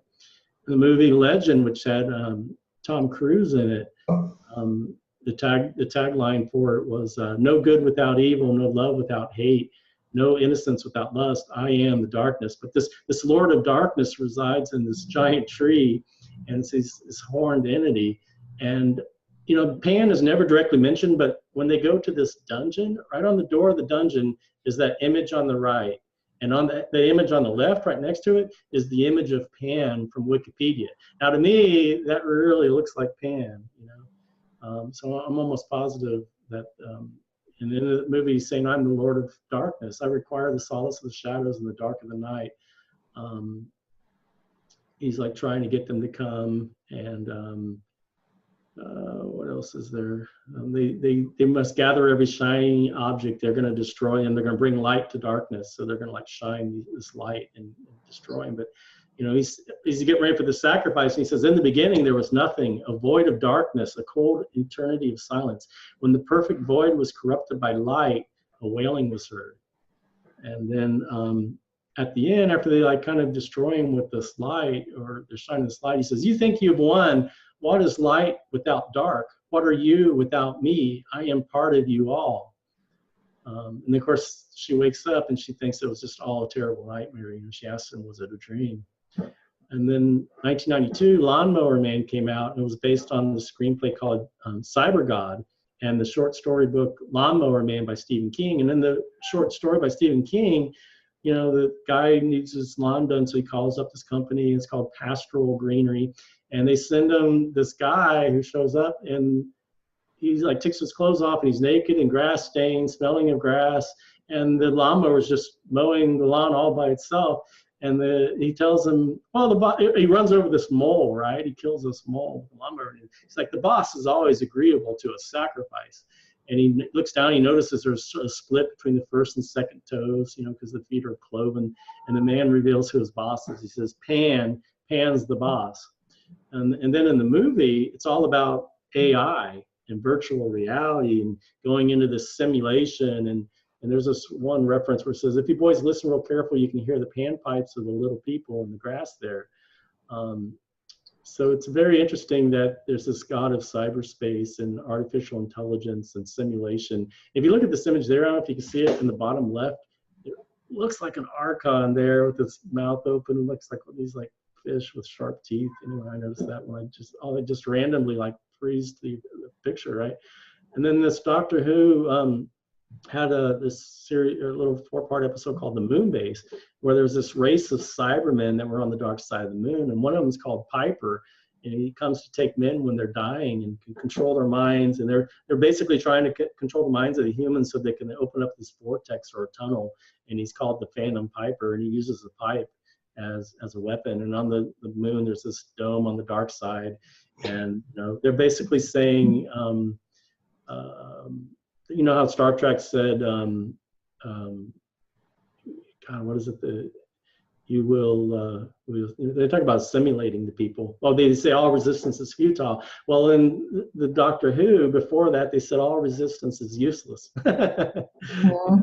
So it's like, they borrow heavily from each other. And at the very end, they're like sending this rescue ship to save them, and it gets deflected off course and it goes into the sun, right? And then finally you've got Michael Jackson, and he's like Peter Pan, and he created this house with this, amusement park and everything, and it's all based on the story of Peter Pan. And he's got this video called Childhood, and in the video their children are going up to the moon in their ships just like Peter Pan. Here's some pictures of his house, right? He's got Peter Pan up there and Hook and Tinkerbell, and he wants to be Peter Pan forever. He wants to remain a child. And there's a documentary, Living with Michael Jackson. The guy asks him, why is Peter Pan a figure of such interest and inspiration to you? And he says, because Peter Pan to me represents something special in my heart. He represents youth, childhood, never growing up, magic, flying, wonderment, and magic. And he says, you identify with him? He says, totally, I am Peter Pan. He's like, no, you're not. You're Michael Jackson. He says, I'm Peter Pan in my heart. And so I don't know if you've, like, recently, in the last few days or something, they've come out with this documentary called Leaving Neverland, right? I don't know if you're aware of it, but these children have, like, come out, and, well, they're not children anymore, but, they're saying that Michael molested them and abused them and everything. And I was watching it, and even on the images here's the Pied Piper kind of imagery where he's leading all the children, right? And he had this image of Neverland, which is the boy sitting on the moon. That was before DreamWorks came out. And there's this portrait that he had commissioned where he's he's holding the panpipes. He's got all these naked children around him. That's basically cherubim, so he gets away with it. But I was watching this documentary called Leaving Neverland, and the boy was saying that, and I don't know whether Michael did it or not, so I just want to put that out there, but he was explaining how it all happened. And he said that Michael said that, God brought us together, and, when it came to the molestation, he said, this is how we show our love. Right. And then, of course, he's offering to further their career, with growth. And I'm thinking, man, this is exactly like the near-death experiences, right? He's like claiming to be God. But actually, one of the kids looked up to him, was like, he thought he was God. He could do no wrong. He said, God brought us together. And he said, this is how we show our love. So he's using love, and then he's promising growth, right? So we're evolving spiritually, and it's just the same mechanism that they use for abuse. I thought that was interesting. With all these movies, the music, the logos, and on and on and on, how do you make sure that you are not getting ensnared? I don't know. It might be playing some havoc on my subconscious. I don't know. I'm kind of taking one for the team. But I hope that with getting all this, once you know something, then it supposedly doesn't have an effect over you. It's like what's going on, so you dismiss it. It can't. I know, or at least I believe when I die that I know the light's a trap or a trick, and at least I believe that, and so I'm not gonna go to it. But to be honest, I don't know for sure, So talking about the movies, you've got the National Academy of Television Arts and Sciences, right?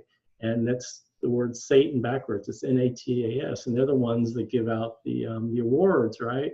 And then you've got the Oscar statue there, and that's basically Osiris or Osir from Egyptian mythology, right? And then, Disney, Mickey Mouse he's the Sorcerer's Apprentice. But, Jordan Maxwell said that the magic wands were always made out of the wood of a holly tree. It's made out of Hollywood.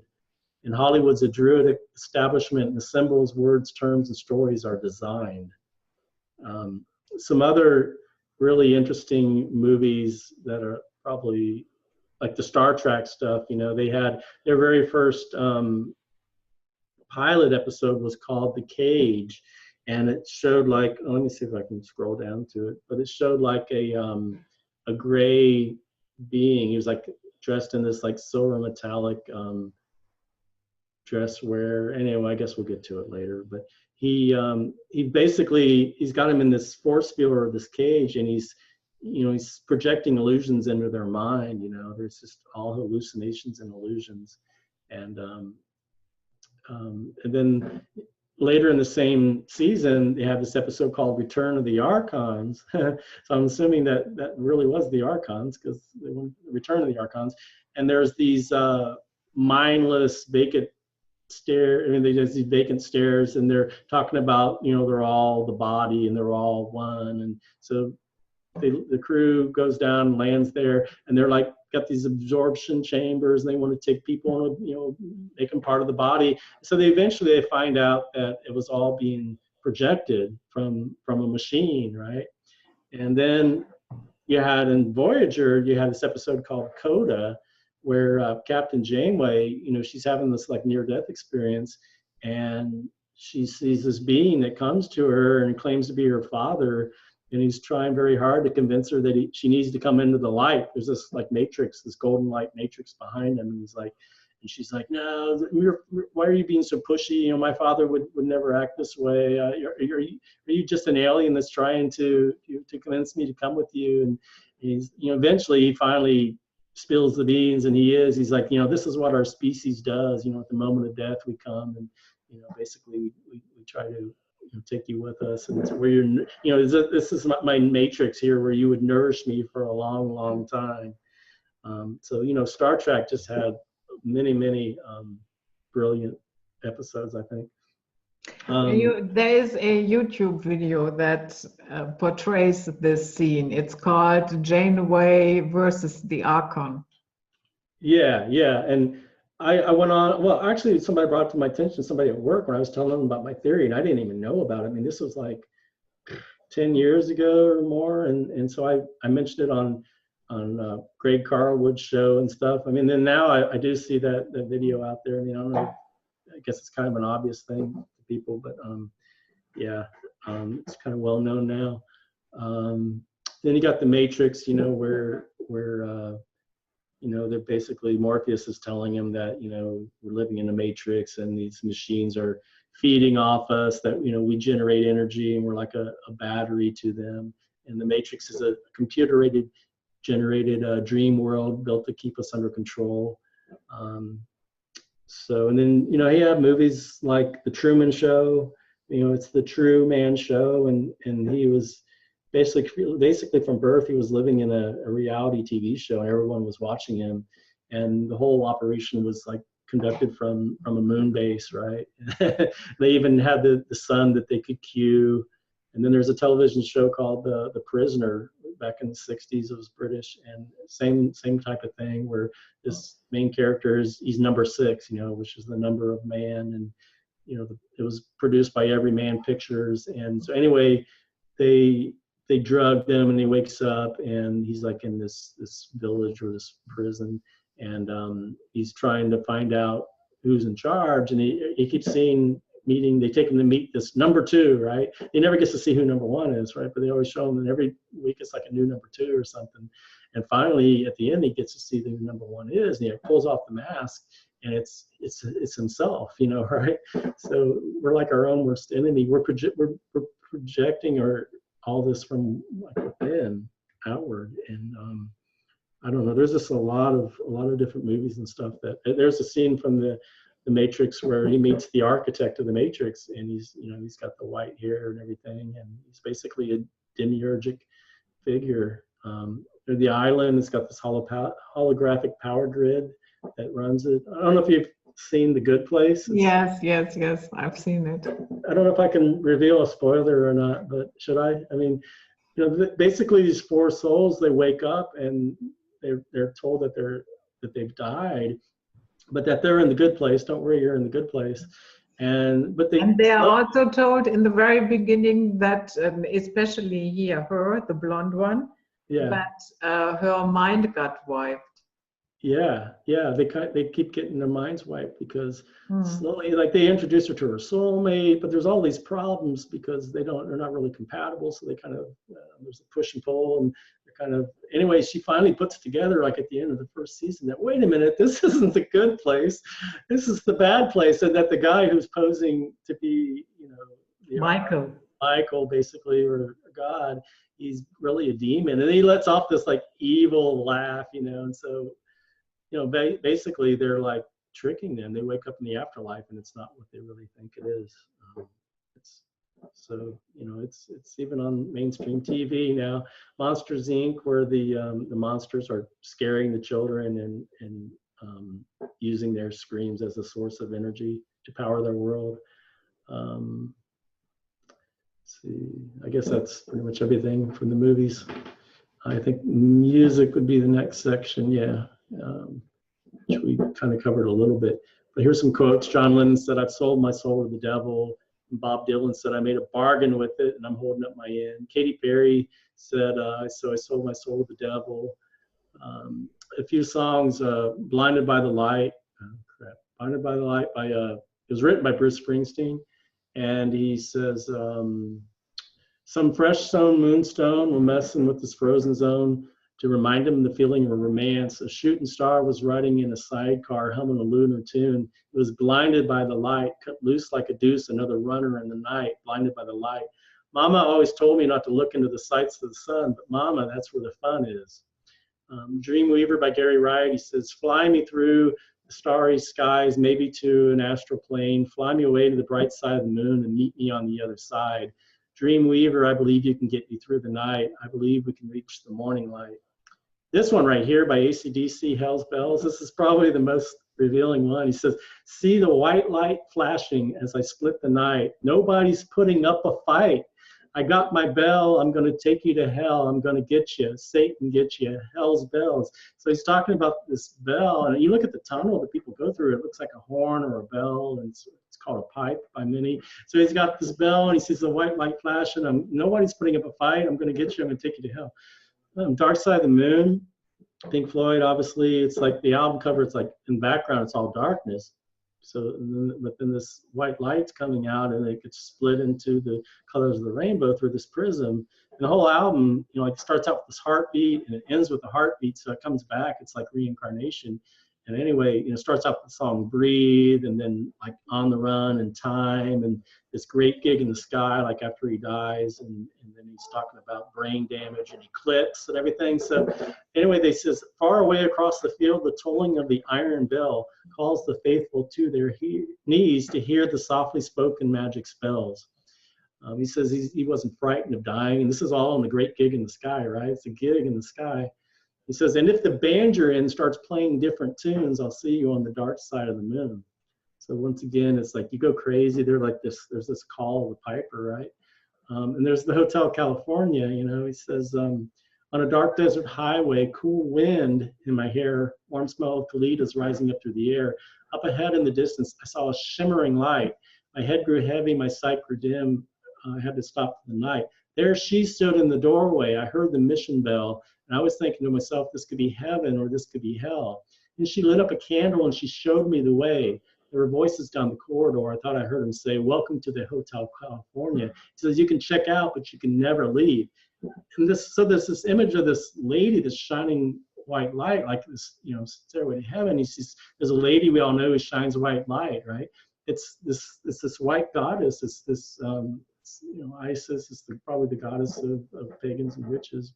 Let me skip over that. But anyway, "Bullet with Butterfly Wings," a song by Smashing Pumpkins. They sing, "The world is a vampire sent to drain. Secret destroyers hold you up to the flames. And what do I get for my pain? Betrayed desires and a piece of the game. Despite all my rage, I'm still just a rat in a cage." So I think they kind of know what's going on. It's a very Gnostic. So you have the repetition and chanting of the choruses in these songs over. It's a trance-like hypnotic drum beat, and that entrains the brain and seduces us into more readily accepting the message, which is, you know, perfect for casting spells. So the drum beat entrains the brain, the bass lowers the frequency. Guitars use steel strings, so we're receiving the sounds of heavy metal, and you have electric amps. Then you have the highs, such as the voice that grab your attention. The sweet voice of a modern-day siren can send practically any message whatsoever, and we still like it because of the music and the beat, the sound of the voice, the visual beauty, and the dancing of the artist. And there's, if you look at that image there on the left, where if you take all the notes of the chromatic scale and you put them on a circle like a clock, and it doesn't matter what you start with, but I put D at the very top. And so if you connect all the black keys together, you end up with a pentagram. And it probably has to do with the octaves and how the energy like spirals up, you know. But I found that very interesting. Here's the rock and roll. You know, we've all heard rock and roll, but you know, the moon is a rock. And so like in this song, for those about to rock, we salute you by AC/DC. And they're showing a cannon, and you know, it's a salute for like a military, like a death or something. You know, they're like, stand up and be counted for what you're about to receive. We're the dealers, we'll give you everything you need. For those about to rock, we salute you. We rock at dawn on the front line like a bolt right out of the blue. The sky's alight with a guitar bite. Heads will roll and rock tonight.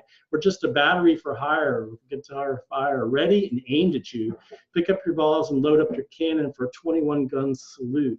For those about to rock, fire, we salute you. I mean, then Queen's, I did this morning, you know, since Bohemian Rhapsody is such a popular movie right now and everything, I was thinking about it, and I thought of Bohemian Grove. And you know, they sacrifice a man beneath this stone owl deity, which is probably Minerva, and they have this ceremony called the cremation of care. And so Freddie Mercury's not his real name; he chose that name. And you know, Mercury's Hermes, the trickster, and he's the escort of souls at death. And Frida is the Norse equivalent of Venus, the moon goddess, right? And so he's calling out to this lady in the song. He calls her Mother Mercury in the song Fairy Queen. And anyway, in the song, he says, "Is this the real life? Is this just fantasy? Caught in a landslide, no escape from reality." So like he's in this matrix, this prison. He says, "Open your eyes, look up to the skies and see." So like he wakes up, he becomes aware. And you know, this is just kind of a far-fetched, maybe, thing that I'm coming up with, because people say that it's about him coming out from his sexuality and all that stuff, but maybe not. And he says, "Anyway, the wind blows, doesn't really matter to me." So he's cremated his care. He doesn't care anymore. And he's talking, says, "Mama just killed a man." Well, maybe he killed himself. He killed his ego. It's his ego death. He says, you know, carry on as if nothing really matters. And then gets to the middle of the song. He's like, "Too late, my time has come. Goodbye, everybody. I got to go. Got to leave you all behind and face the truth. I don't want to die." So he's like dying. And then you get into that section where he's like, "I see a little silhouette of a man, Scaramouche, Scaramouche." Scaramouche, you know, he sees a silhouette of a man. It's a shadow being. And Scaramouche is known to be a clown or a trickster. And there's thunderbolts and lightning and frightening him. And Bismillah, will you let me go? Let me go. You know, Bismillah is like in the name of Allah. You know, he's like pleading God to let him go. And then they're like, "Beelzebub has a devil put aside for me." So Beelzebub's the devil, and he's got like a demon there for him. He's like, "I just got to get right out of here." He wants to escape. And then at the very end, it comes back around. He's like, "Nothing really matters anyway the wind blows." So he's like realizing the futility of life. And it's kind of like the process of awakening or awareness. And I don't know, maybe that's not what the song is, but I can kind of see that in there. I thought people might find that an interesting take on it all. Then there's these, the Super Bowl, I did an article on the last 40 Super Bowls I went through and looked at the sun imagery. Here's the very last one, top left. You see all the golden suns that are around there. One of them says "smile" on it, and then he's standing in the middle of a golden ring. The year before that, Justin Timberlake, there's all these screens with all these golden orbs on it. And I'm just going to scroll down because it would just take too long. There's Beyonce's in the middle of this, what certainly looks like a sun. The Who in 2010, there's this pyramid with the sun at the very top of it. I got some images at the very bottom. They show a moon in a couple of them, like the very opening frame is this huge giant moon. And then these additional images, there's more sun. There's the demiurge lion and sun. You see that one on the right in the middle where Katy Perry is riding in on this giant electronic mechanical lion. That's the demiurge.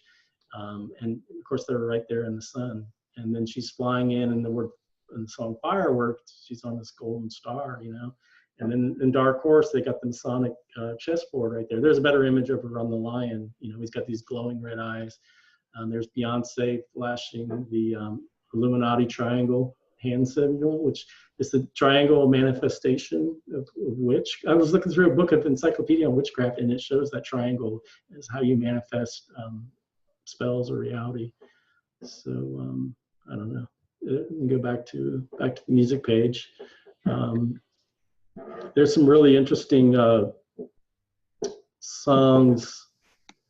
There's this website called darklyrics.com, and I was looking through some of them, and I wanted to read a few. There's Jennifer Lopez. She's got this video called "I'm Into You," and she's on this giant pyramid where they used to Chichen Itza, where they used to sacrifice all these souls. You're talking about the blood sacrifice and everything, right?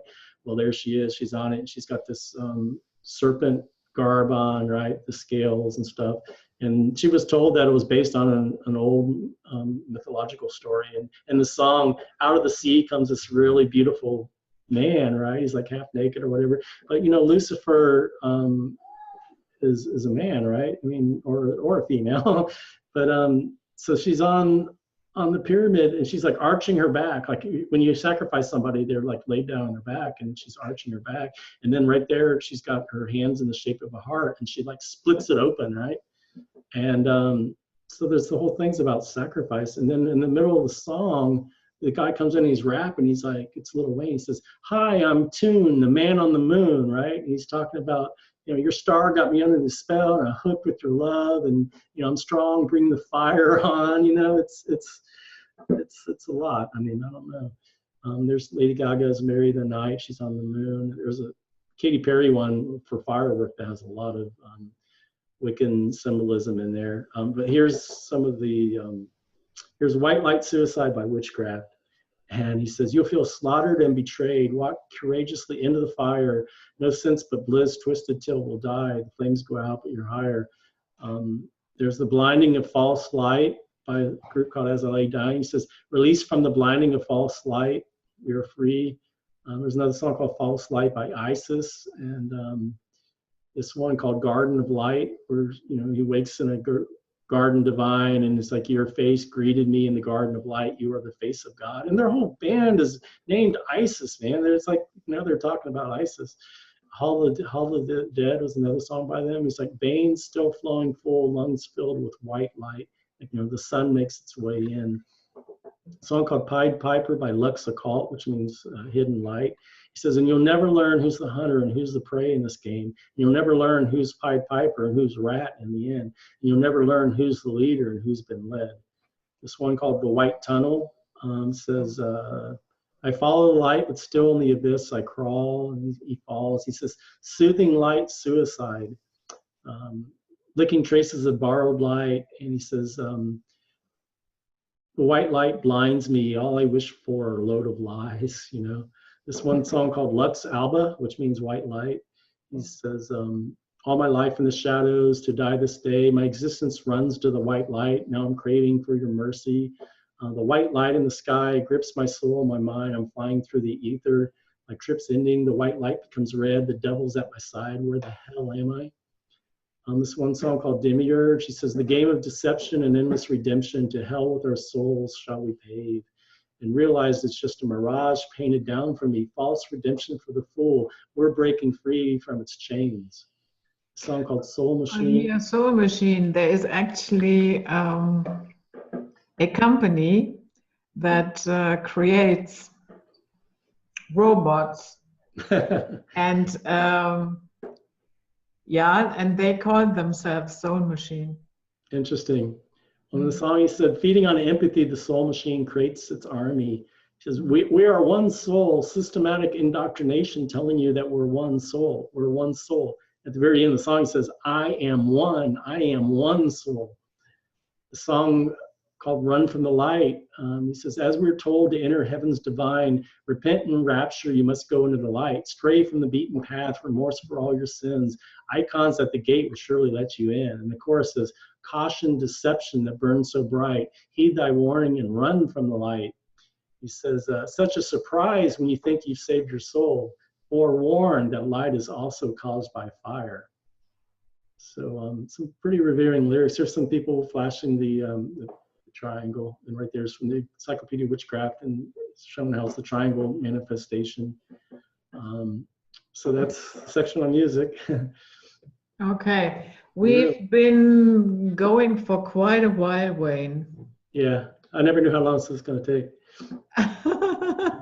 I've only got a few more sections. One on the light, which is a lot of near-death experiences where they talk about all these different categories. Yeah. Which we really don't necessarily have to cover, but it you know, like we're saying, you know, they see this white light in the tunnel, and sometimes they're pulled towards it, sometimes they kind of decide to go to it. How much time do you think we have? I really only have the section on the light, and then there's the moon and sun. Okay, then go ahead with the light section. Okay, we can do that one.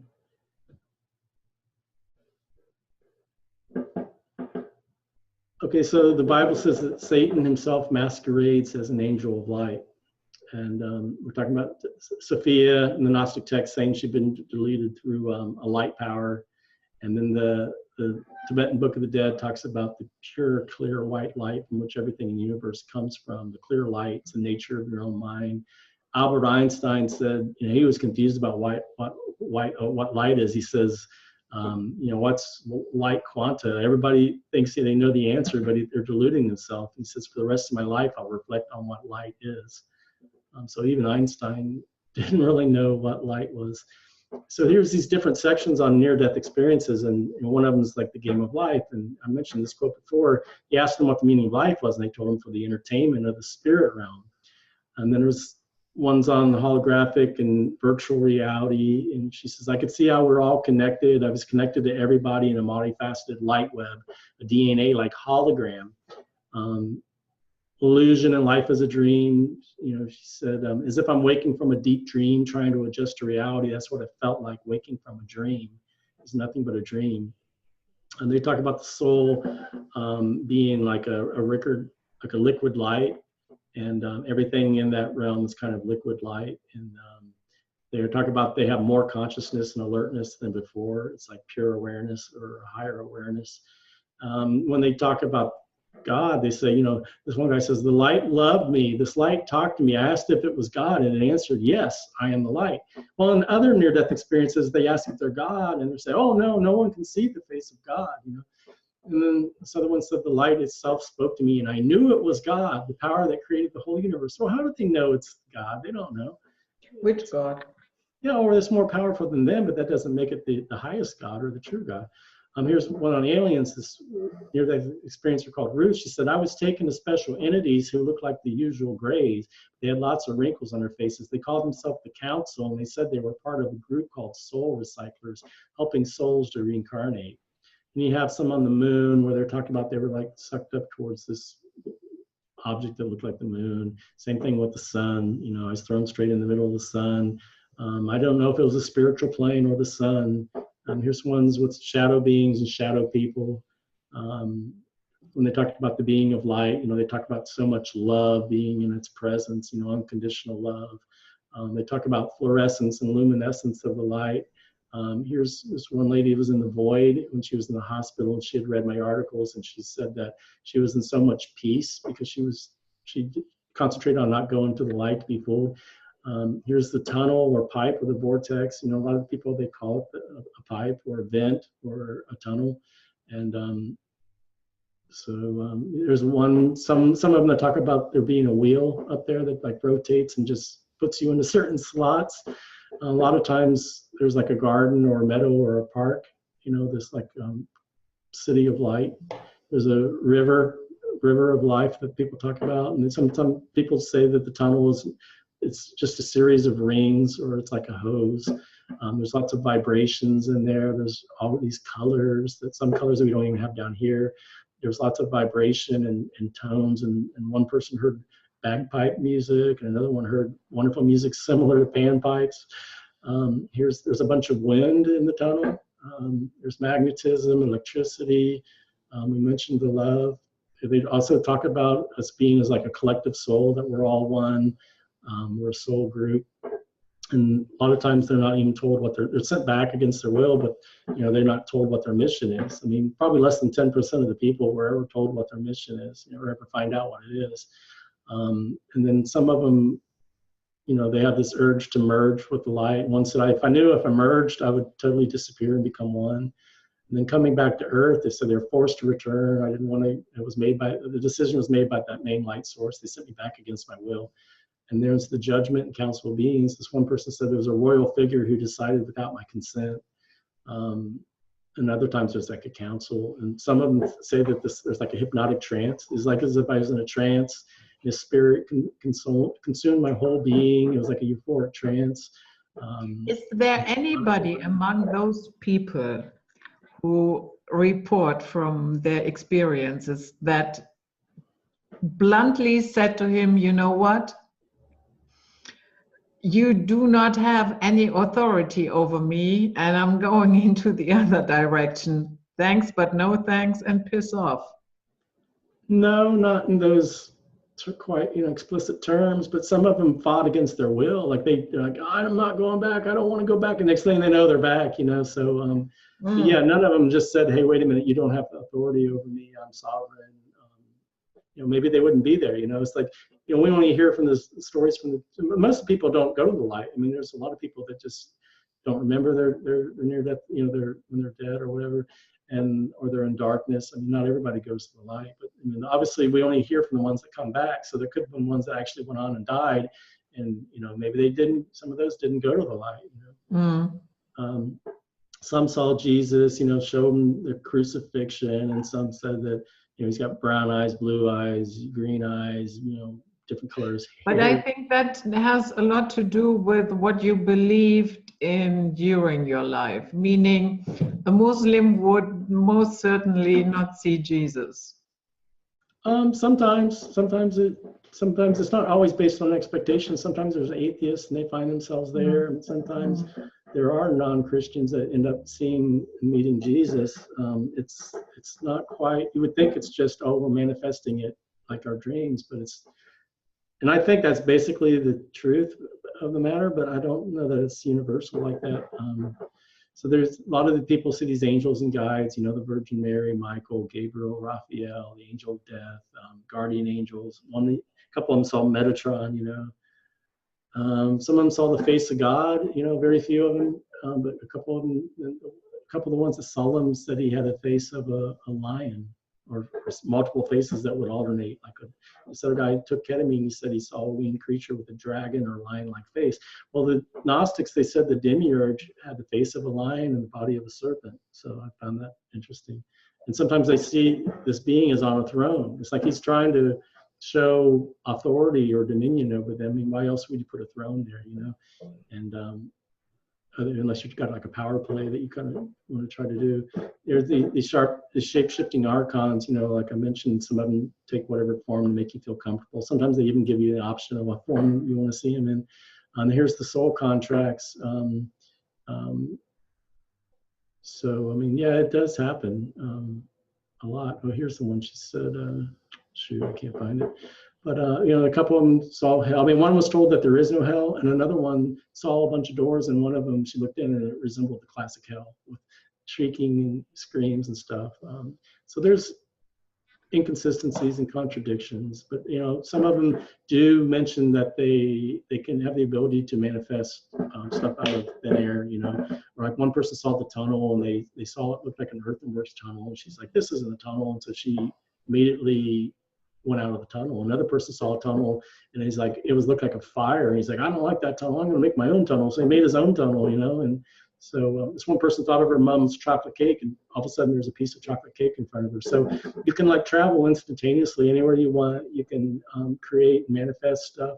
I mean, I think the key thing is that these beings, they can shapeshift. They can take any form they want. So it's easy for them to try to present themselves as God and manipulate you into doing what they want.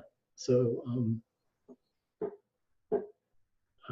I guess that's pretty much the section on light. I mean, there's so much to it. But do you have any questions on that, or? No, I mean, it's what they are doing here with all the symbolism. They are doing it when they try to catch you. So Seems like they're programming us with a lot with the language in the movies, all the stuff I've gone through. I mean, I don't know, some of it may be, I'm reaching, there's so much material to choose from. It's pretty easy to almost find anything you want. If you're a hardcore Christian, you could find a bunch of stuff, and I could make a 2-hour presentation showing that, Jesus is the truth and the way. And you know what I'm saying? It's like, you can find kind of what you're looking for, but there is a lot of it out there, who's to say what's true? I mean, that's one thing I want to say is that, I don't know the truth. I don't know that anybody does. And this is just research. I'm just presenting. It seems like we're being presented one thing that, when you die, you go to the light. The meme is in so many movies and stuff. And all I'm saying is, hey, maybe you don't have to go to the light, and maybe it's not the best option. Maybe there's other options that are better. I was reading a lot of near-death experiences on the void that people find them, and I think right after death, you're kind of in this void, and these people see this alluring light, and they are attracted to it, so they go to it or are pulled there. But a lot of people find the darkness very, very scary, and so they manifest like a hell-like reality. But then most of them are very pleasant. So I think a lot of it depends on your state of mind and whether you're fearful or whether how much experience you have with meditation and higher states of consciousness, So I think, it's up to, we can create any reality we want. So, it's like, why do we have to be in a duality? Maybe we're programmed to think that there's light and there's dark and there's good and there's bad. But why can't there exist a plane of existence that's all good, it's all beautiful, like a pure imagination? Or like Alice in Wonderland, she was talking about, I don't believe in impossibility, all things are possible kind of thing, So maybe if we can manifest whatever we want, we can do that.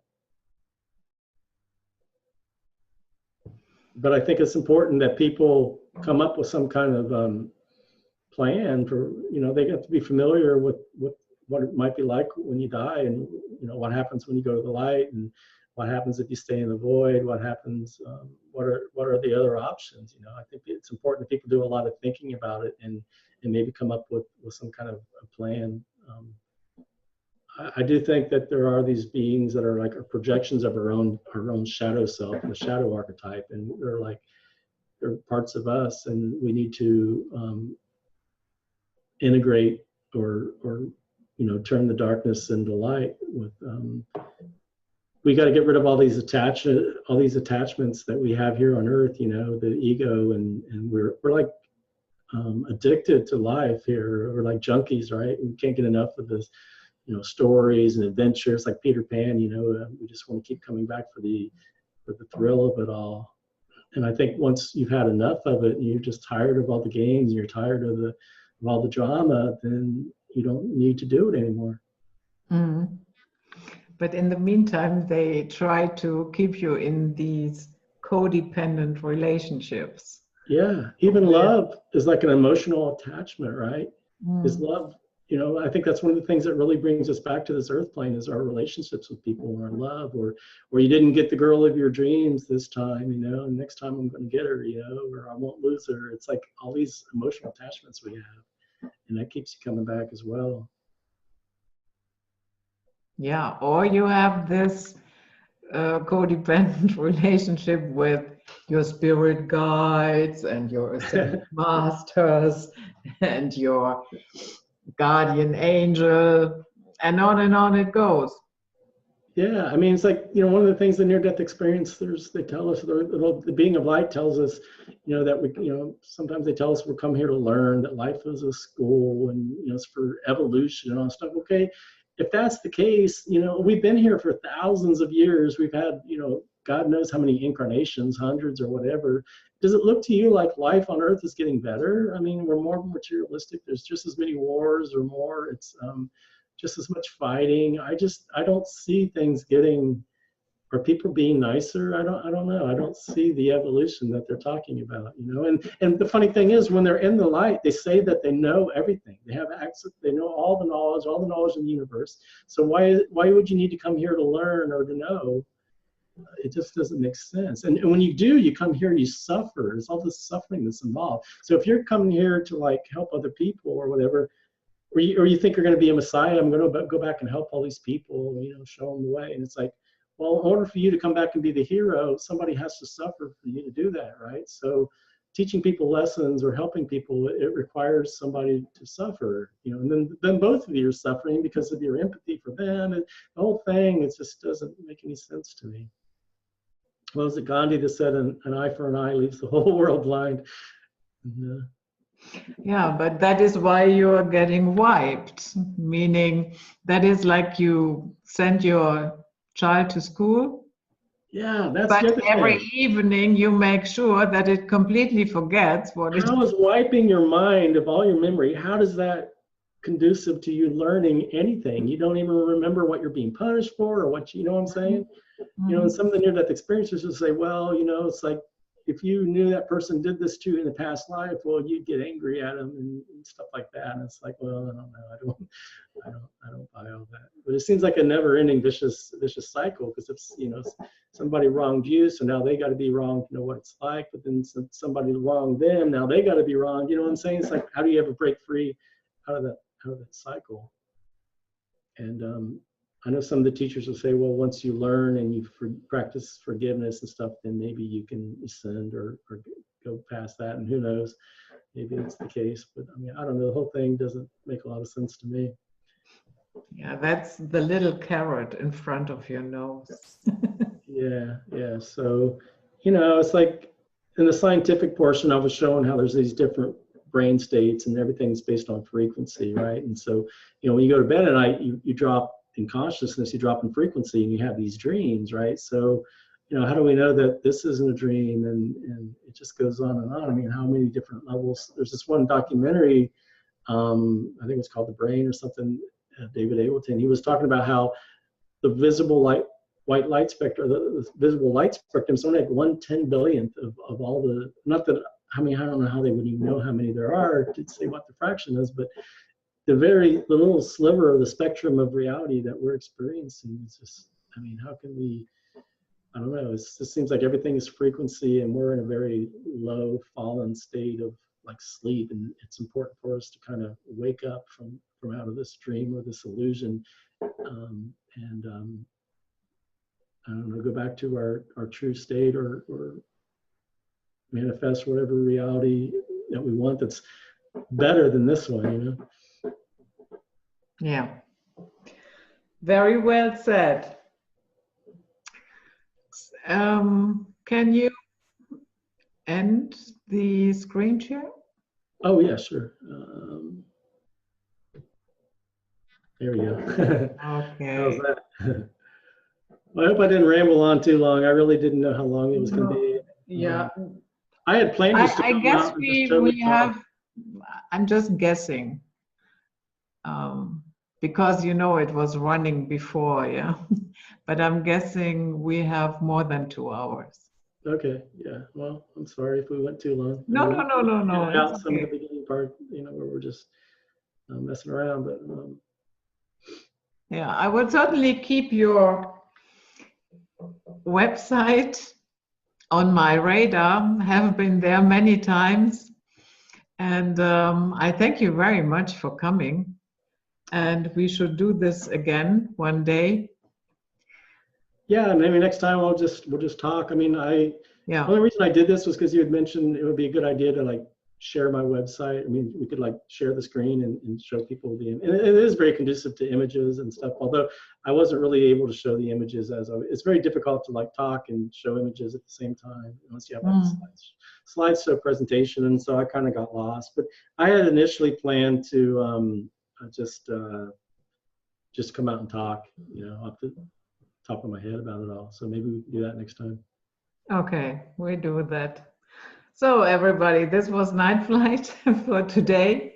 We hope you enjoyed this presentation and we see you next time. Bye-bye. Thank you, Judith. I'd like to just give out my website real quick. It's just waynejbush@gmail.com. WAYNEJ, you know, the letter J, Bush, BUSH.com. Okay, and all that will be in the description box as usual. Okay, great. Thank you.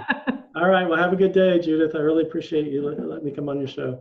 Okay, thank you. Bye-bye. Bye.